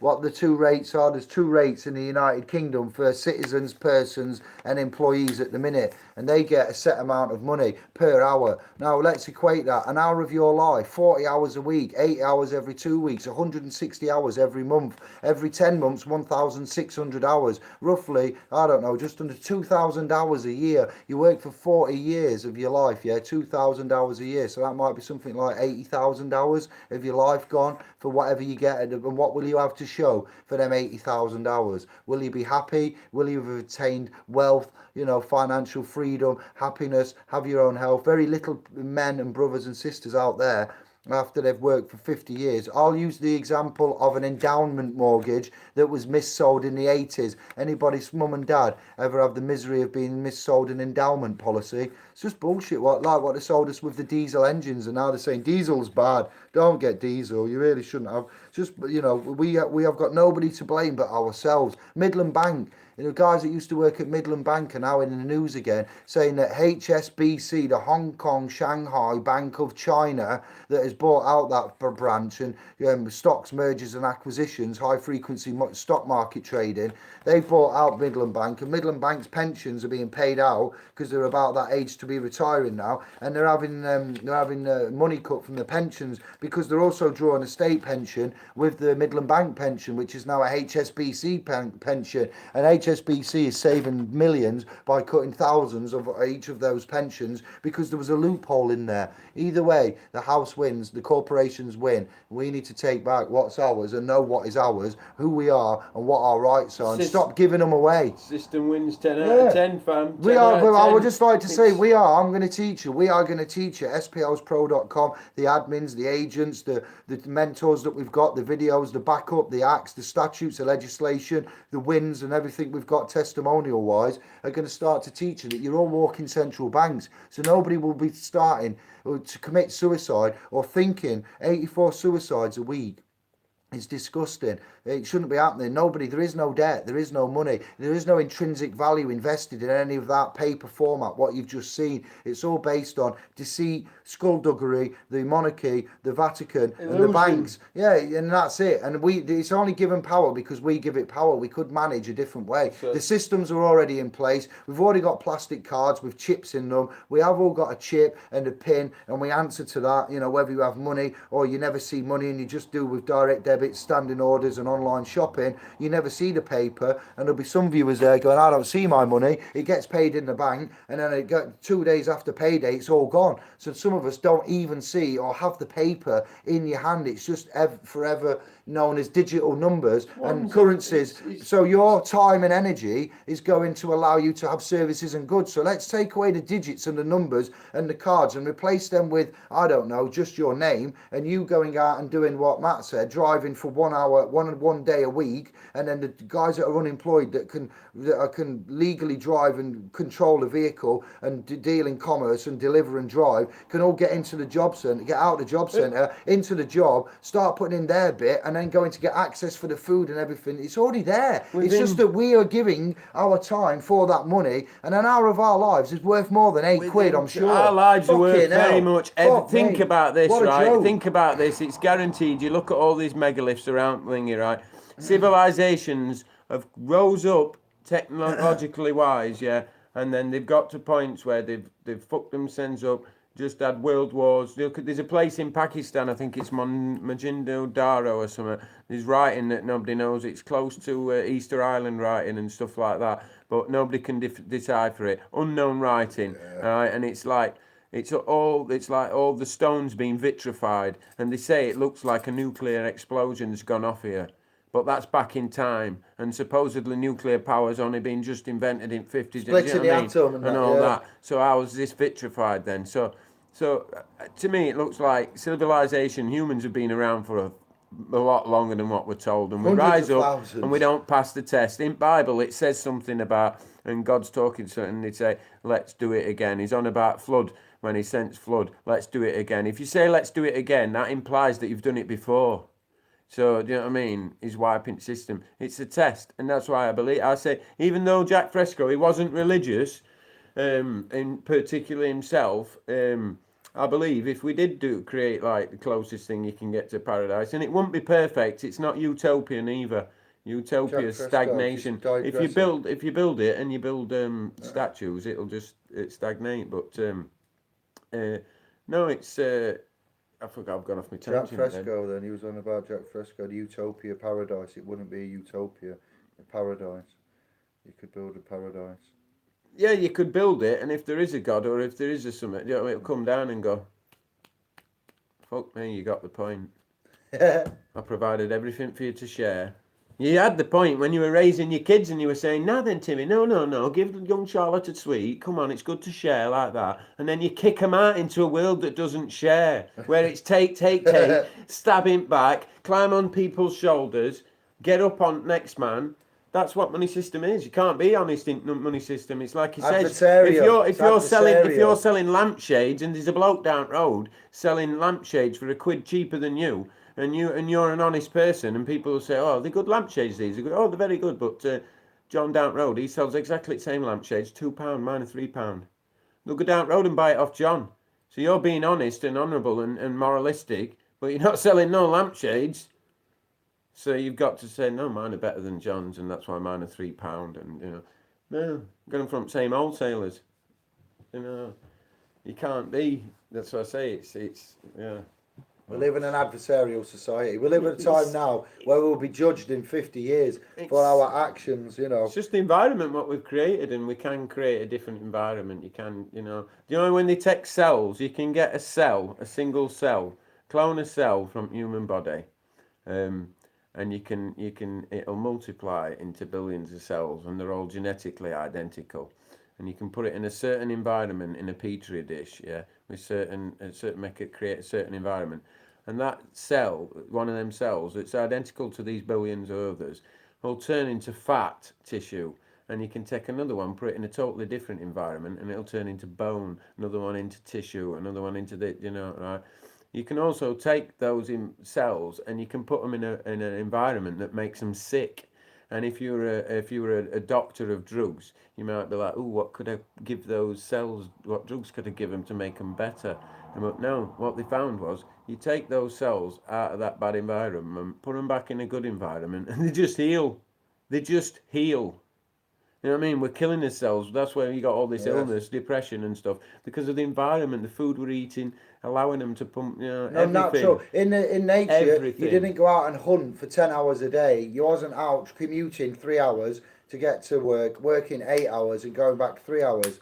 Yeah, that's 8 and 6. Yeah, that's a big number, isn't it, for working? 14-hour day. You didn't have a 14-hour day hunting every day. You had maybe a 4-hour day out hunting. So while you're out hunter-gathering now for 14 hours a day, and you're in an electronic environment with electromagnetic radiation, you're under a fantastic amount of pressure, your phone never stops ringing, you've got an unhealthy amount of a workload, your boss talks you like your shit, you never have any money at the end of the month, now you're suffering from stress.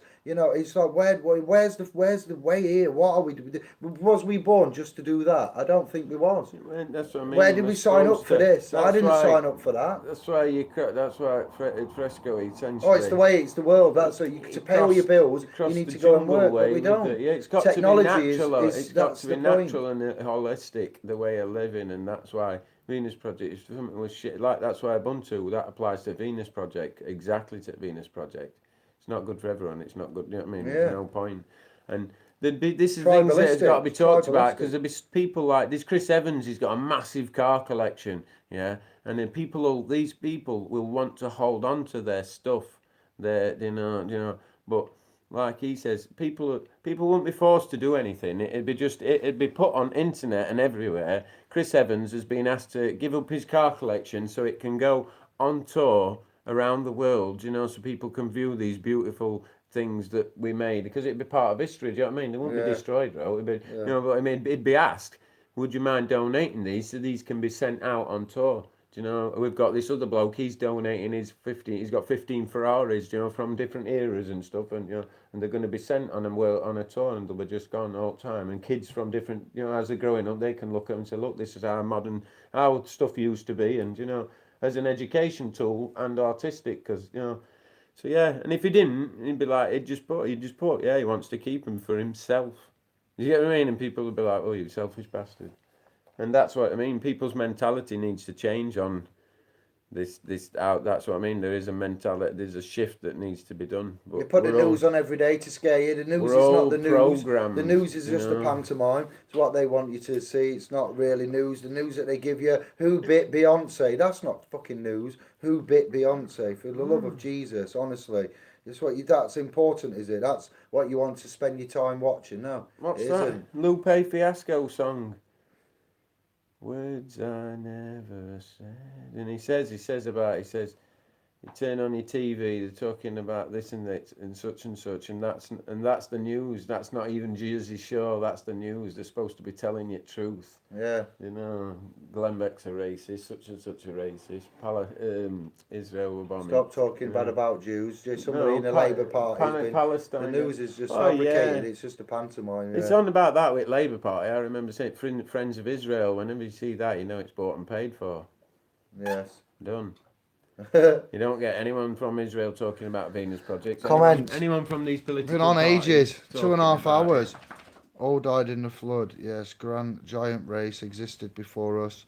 My 50% of your working life paid for tax and debt interest. Yeah. How many contracts do the motor trade make on a day-to-day basis? All these can be sold multiple times. Yeah, indeed. Look at Hidden Secrets of the Motor Trade. They buy huge amounts of land when they bring out a new model, like the new model Vauxhall Astra, and they've still got 1 million Vauxhall Astras of the old model, and they can't sell them. They basically did buy massive pieces of land and they put them there and leave them. Secrets of the Motor Trade is saying. Something like that. Right, next comment. RSJ, also what they tell us the truth is the opposite, as we are reading the law the wrong way. The law the wrong way. There is a language there. They use different languages. It is tricky, and it isn't our language. I only speak Anglo English when I communicate, so we don't use a license to use legalese. And if you try and dabble with legalese and you interpret it wrong, like we mentioned the word suffer is to allow. So, do you want to read some of the comments? Oh, sorry, no, I was trying to read. I was listening to what you were saying. Industry of debt is in the economy of debt.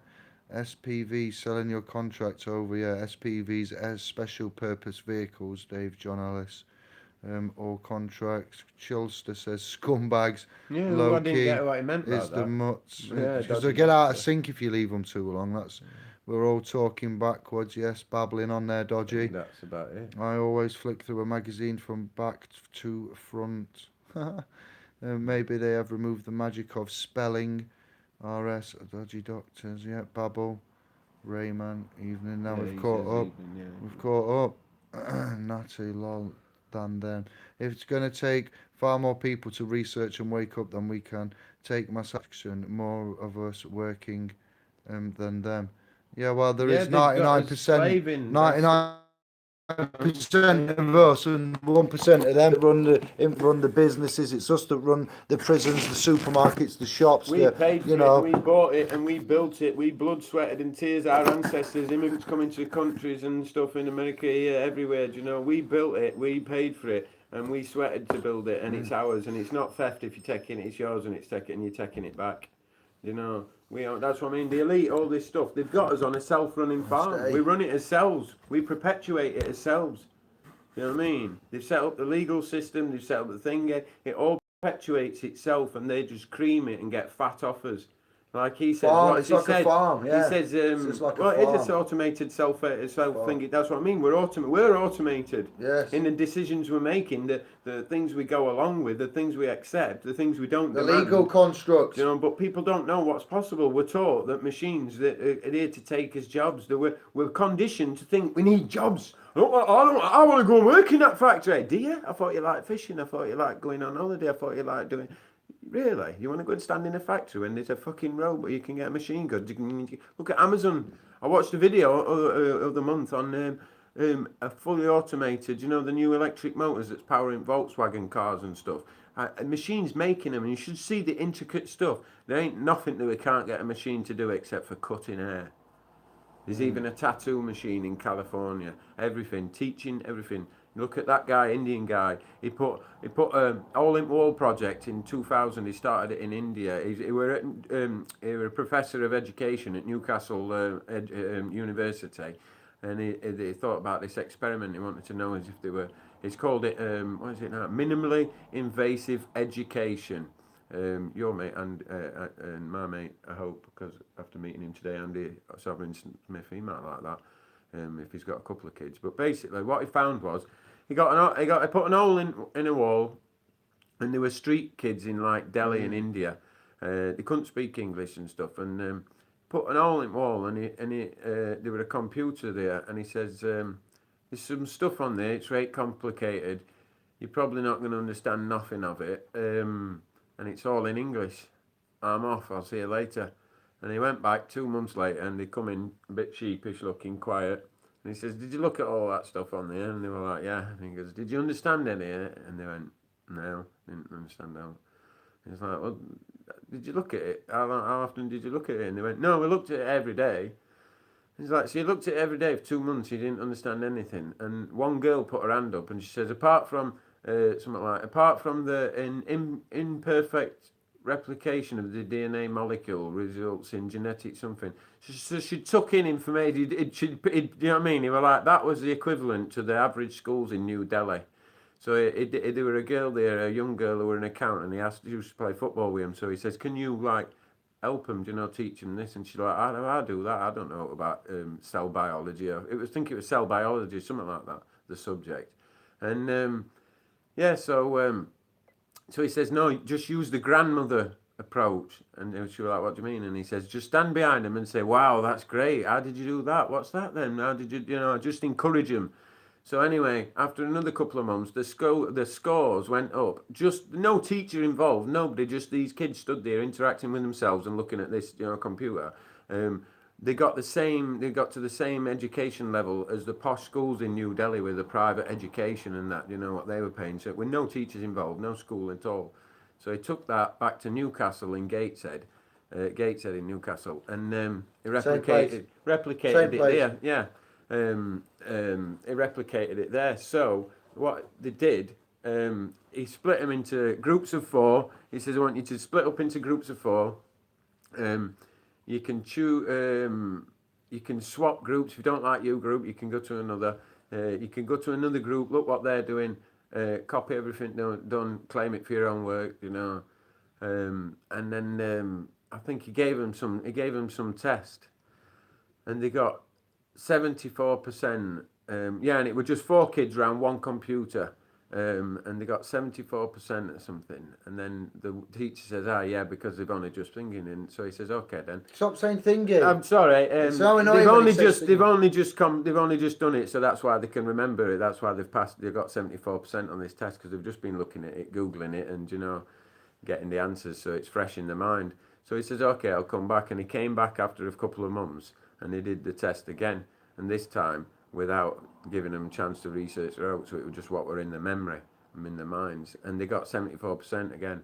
And he said the weird thing was he found the scores went up with time, because afterwards they carried on talking about stuff, and because he says he suspected they were photographic recall, because there's 4 of them looking to find the answer to a problem, like what is this, how does this cell do, or something.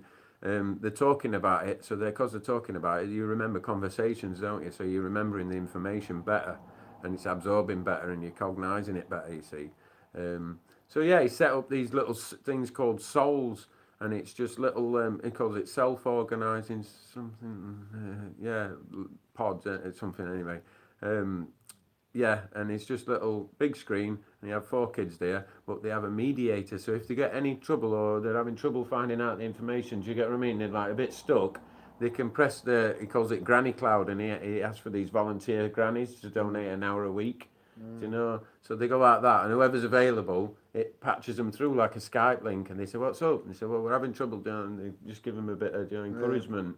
And there's no teachers involved, and they could do it that way. Kids are free to just learn, you know what I mean? That's not school. No, it's automating education. That's the point of what it were. It were on that automation video. So you can automate that. You know what I mean? It's only because there's a system in place you don't want to go to your jobs, where they have an agenda, and they need to program you to think a certain way, not to teach you about physics and your rights and law and So how would we manage if everybody gave up their jobs?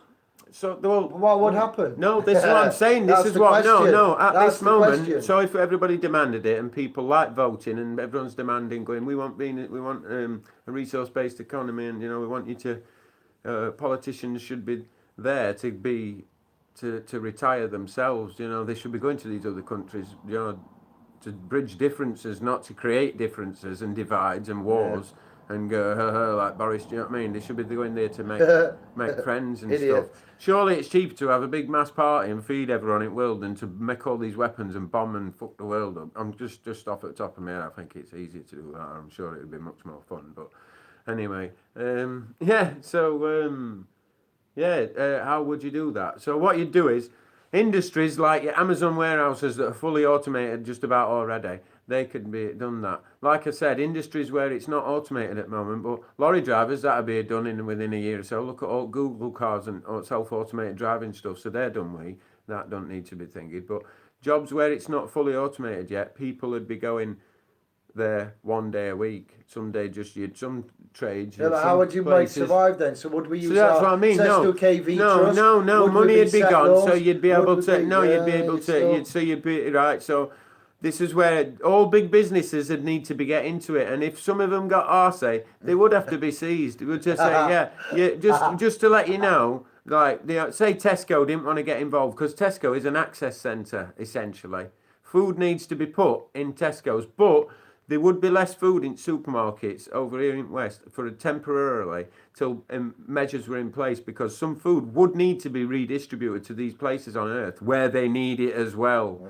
Yeah. So until we went over there, that'd give it. But if we didn't like that, that'd be more incentive for engineers, builders, and for stuff over here till we're automating these things to go over there and help build them hydroponic factories with vertical farming so they can produce their own food, and do the same over here and likewise.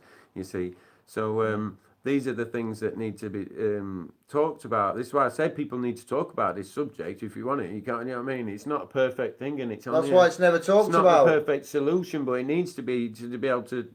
People need to ask questions and criticise it and attack it. They do need to attack it. So what about it? You know what I mean? But so what was your question? Now would people? Yeah. So industries what wasn't fully automated yet. People would go to work there, but your incentive would be you'd have education, relevant education, whatever you want to learn, and relevant, that's what it means, relevant to you, to where you want to go. To proper education, to draw out within, that's what the Latin word means, education, to draw out within, to educate. Draw out within, that sounds rude, like from draw out within. To draw out the God within, to make you a God, that's why I take it a bit further, to make you a God. So, because God's within you, so you need to draw that out, and that's what you do when you educate and enlighten. Also, and then that industries would be worked to be automation to phase people out. But obviously, it's synonymous when automation comes along and kicks people out of the jobs. In this system, it's synonymous with degradation. Stop being so anti-Semitic. Poverty. But in that resource-based economy, when we were doing that transition, it'd be a celebration now when you know what I mean? 5,000 workers are going at this factory because of automation. It's bad. There, it'd be like, there's a mass street party in Darlington because the local factory there is finally being automated, freeing up the people to go fishing and to go to, you know what I mean? Yeah. Fucking hell. It'd be a celebration. Another industry fully automated. Yes. The heroes, you won't have footballers or all these people like that. Doctors, people who, you know what I mean? There'd be a guy in Brian in Botswana. Brian in Botswana would invent something that would make the lives of people better. And he'd be held up there and he'd be like, do you know, I was on holiday in Brazil and I saw that guy, Brian from Botswana. Yeah, the one that did that and cured the thingy and the arthritis and all. Yeah. Good old Brian. Do you know what I mean? Yeah. He's related to Barry, you know. Brian from Botswana. Telling you. He's got a cousin called Keith. What's happening here? Got lots of flashes and notifications and things, but I can't look at them or it'll crash the video. So she has positive. Let's go from this bit and work down, because otherwise it gets out. I always what? I'm just finding the point. Always SPVs. Truth. Pardon me. Better out than in. Pardon me. Giant race, all died. It's going to take far more people, yeah. It's a money maker. Them who control everything. The news creates chaos, fear, so you project the bad frequencies into the universe. What you send out, you receive back. Law of attraction. Chaos. David John Ellis, yes. DJE. DJG meets DJE. A, B, C, D, E, F, G. Yeah, it's next door to me in the alphabet, isn't he? Next door but one. I'm David Jason, Jeremy, David John Ellis, DJ E, DJ G. We need a DJ F. He's in the middle. C, D, E, G, F. No, I've said that wrong, haven't I? The DJ, E and G, it was right. I just want the F for the outside. Fear by Ian Brown. I'll show you Fear. You want Fear, Ian Brown and the Stone Roses by any chance? Same with Facebook. You pick up on all the bad of others and project them. You can do, yes, if you're not. Saying goodbye. Ciao, Bello. See you soon, Button Moon. I'm stuck in Sheffield. Can't believe it. I could cry. Oh, yes. I will say, always, people, remember, no matter how strong you think. They're not people, they're men. They're not women, people. Don't be people. No, actually, people created government. They're not people. God created people. You're not people, ever. You're people. You're people. I am everyday people. And people created governments, and governments created citizens. Don't let anyone confuse you. But now I'm just about to say, no matter how strong you are and think you are in your mind, don't be so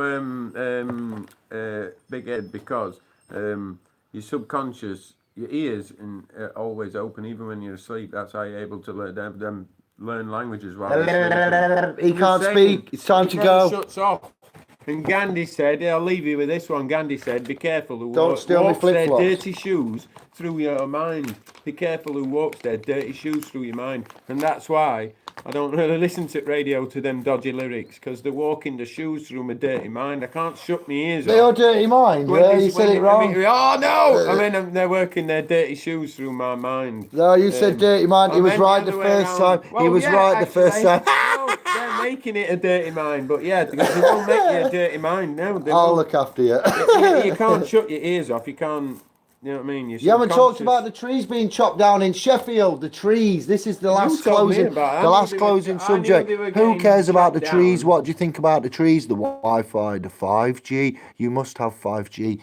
Your cancer cells need 5G that aren't born yet. We build a city with fibre optics everywhere, so you don't need all that. What's going on with the 5G? Cutting down the tree for the 5G doesn't agree with me. If you just have talk about trees. Whose cities losing trees? People say you can't build new cities for these Are the corporations cutting down the trees, or is the taxpayer cutting down the trees? Ghost cities. No. Ghost cities. It's time to go. Little baby scientists. Videos. Little baby scientists. China. Ghost cities. No, but that's not the point. Yeah, no, my point. Sheffield trees are being cut down. Yeah, they're being cut down. So big business is paying for it. So because apparently it blocks the 5G network. Is the corporation paying for it? Blocks it. Yeah, so they'll be. Or is the taxpayer paying for it? No, the corporation. Who's paying for the trees? Paying for it. Sorry, they're behind it. So we who's will paying? Pay for it. Ask them what's happening. Can we find out? That's an idea, isn't it? Pay for it. No, council. Can we do a freedom? Can we do a freedom? Them silly people that pay their council tax will pay for it. It will be paid for it out of that money. You're right.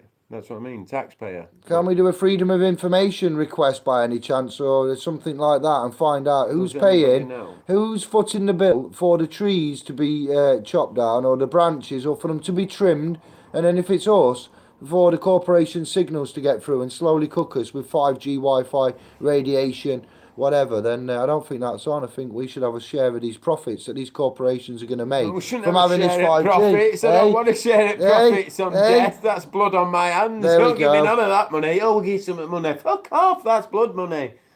2020, when you get your 60 gigabyte bandwidth of 5G in 2020. I've got big enough problems putting oil in my freaking car.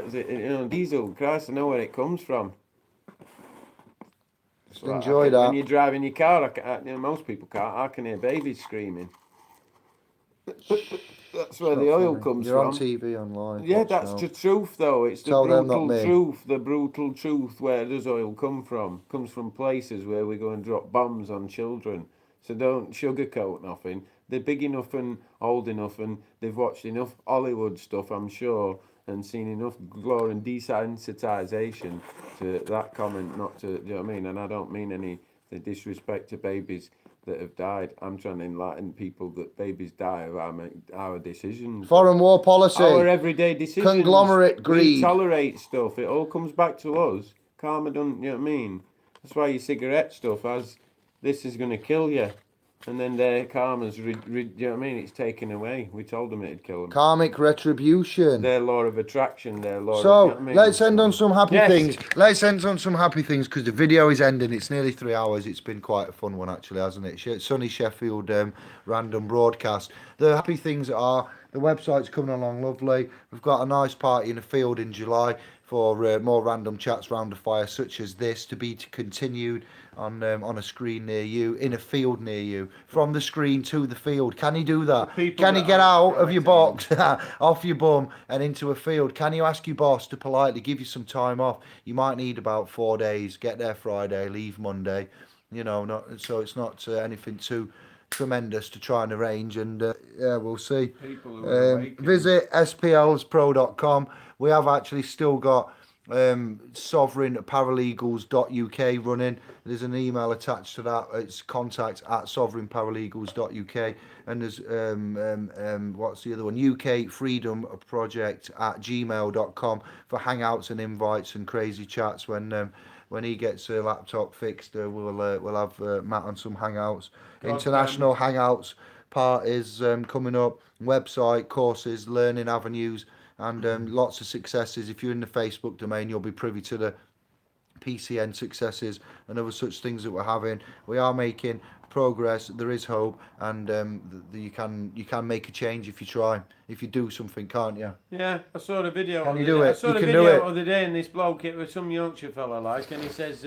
He said he had a little phrase and I liked it. I loved it actually. He said, I like what I say, and I say what I like. What about Terry? He says he's not frightened. He says he's not frightened. You know, he's not frightened. And I thought that's a right good one. That throw away fear and don't be frightened. He's not frightened. You're not frightened. It's time to go. It's been fun, emotional, and very long. He's not frightened. I tell 2 hours 50. Should we just go for 3 hours? Why is it? It's 2 hours 55 and 9 seconds. Let's read some comments. Let's do a 3 hour one. Tesla said 3, 6 and 9. Yep, Inside Out, Chill Start, Deluxe, Dodgy Doctors, they die from the inside out. Dodgy Doctors, nearly all 3 trees are sick, dead or dying. Yep, Chemtrail, bees as well. Chillster snuck in the chemtrails. Trees in Boltonshire have lost loads near me. They're dying, the trees, from Chillster as well. David, John, DJE, Night Brothers, Chilster, Sheffield, I've been there. Gatecrasher, he's a former raver at DJ1. He likes it. He's had his glow sticks and his glitter. Have you been on stilts there? I hope you've never been on stilts. And Defire. Yeah, but did he used to play the fire. There was what happened there in Sheffield. There was a nightclub that there was a nightclub that opened, and I believe it was called, not Millionaires, what was it on the corner now? That big funky nightclub. That gay one you used no, to go to. it wasn't the gay one that I used to go to. It was the it was that gay one you used as a DJ. I DJ anywhere. He DJ'd in one called La Chambre in Sheffield. I won't say too much more for poor old La Chambre and bring shame on it, but it's a swingers club. And he weren't DJing. He was cleaner, janitor. I worked my way up through ranks. So there was a fire in Gatecrasher just as that big nightclub opened, and they said it was in the DJ booth, and it was all very well timed and very suspicious. I will say, feel very suspicious there, Chillstar. They would probably had Greek wiring or something. Nice one, guys. Good night till next time, Natty. Chillstar says fist bump and cheers. She has positive mind that creates your own destiny. What you inwardly project, you outwardly attract. It's the law of attraction. Search that and search for power of intent. Also looked at Masaru Emoto's rice water experiment. Try it yourself, RSJ. And when you've done the rice water experiment and it comes that the one with love on does what it should do, the one with hate does what it should do, and then you realise that you're uniquely doing that independently of us, Matthew, and anybody else that's done that experiment, and the same results happen to you, you will see the evidence of the laws of which we speak about and of which we bond with our words. Your words are your bond. In law, we say, my word is my bond. Well, when you speak negatively to somebody or to something, you will have a negative effect effect on it. Like if I tell him he's a fucking dickhead every day of his life and he will never amount to anything and he's just a scum, low of the earth, never, waster, then he'll get ill. If I tell him he's a lovely man and he's doing very well and Jesus wants him for a sunbeam, his word on the street and things like that, and encourage him like what he said about the nanny approach, then he'll do very well and he'll be very strong and healthy. But the same with your internal thoughts, isn't it? Somebody said to me, the temple, you need to be at the temple. He said, I think we should have to take a test every year or something like that. No, what the fuck? He says, no, because he says, if you can't govern yourself. So I was 58. To get that, why would you have to take a test, or why do you need to be told what to do? He goes, yeah, because I wouldn't want to let. I said, well, that's your problem then, ain't you're going to cause that thing. If you don't know what that sign means and you think, you know what I mean? That's you that's a shit driver. You should make it your priority to be able to govern that vehicle safely in a thinking manner. Do you know what I mean? You shouldn't need the nanny state. I'm a spangled monkey. Oh, you got to take that test again. I thought, you're just... A licence? What is a licence? A licence is only something that's given to you, what you can do anyway. Boiler going, that's a great idea. The money would have to charge them to take a test every year. You shouldn't have to licence certain things except for safety is needed, requirements for safety. Education, you don't need licenses. It's not something we agree with, to be bonded and licensed. I want to get married. I don't want to ask for a licence to be married. I'll just get married and do it in the spiritual way of which I see fit. You don't have to go and beg and submit and apply to be married from the state. It's you inform the state that you have become married, if anything, not that, or you've got your soulmate and you have been joined, not married at all. Perhaps marriage isn't even the word. Wedlock and all that business is not even respected anymore. We've talked about them lost practices, lost arts, lost language, lost customs, the way the transitional period has happened with the infiltration of the Roman civil faith and the stronghold of which the monarchies and the banks and the private investors and the lobbyists have got on us now, hence the 5G. Look at that, and now it's 3 hours and 2 seconds. We've made it. High five to the 3-hour video. Oh, thank you, everybody. Chin chinnery. Chin chin chiroo. Small beards for everyone, even ladies. Even ladies. Let's tie it up, get it out of the way. Bearded ladies, they come from Spain, don't they? The bearded lady of Spain. Sorry, Spain. It was a comedy. There was a comedy. Alienated a whole country. Senorita! No. Inside out. You can send him some for the bearded Spaniards. What? It will get you well. I'm sure it was. No, there was a comedy with bearded Spaniard lady. Properly. Peace to everybody. Properly. Choices are all yours. The choice is yours. We've said enough. We've said too much. Goodbye. I didn't say Fist bump. Isn't that a song? Let's go. It's too much. Oh, end.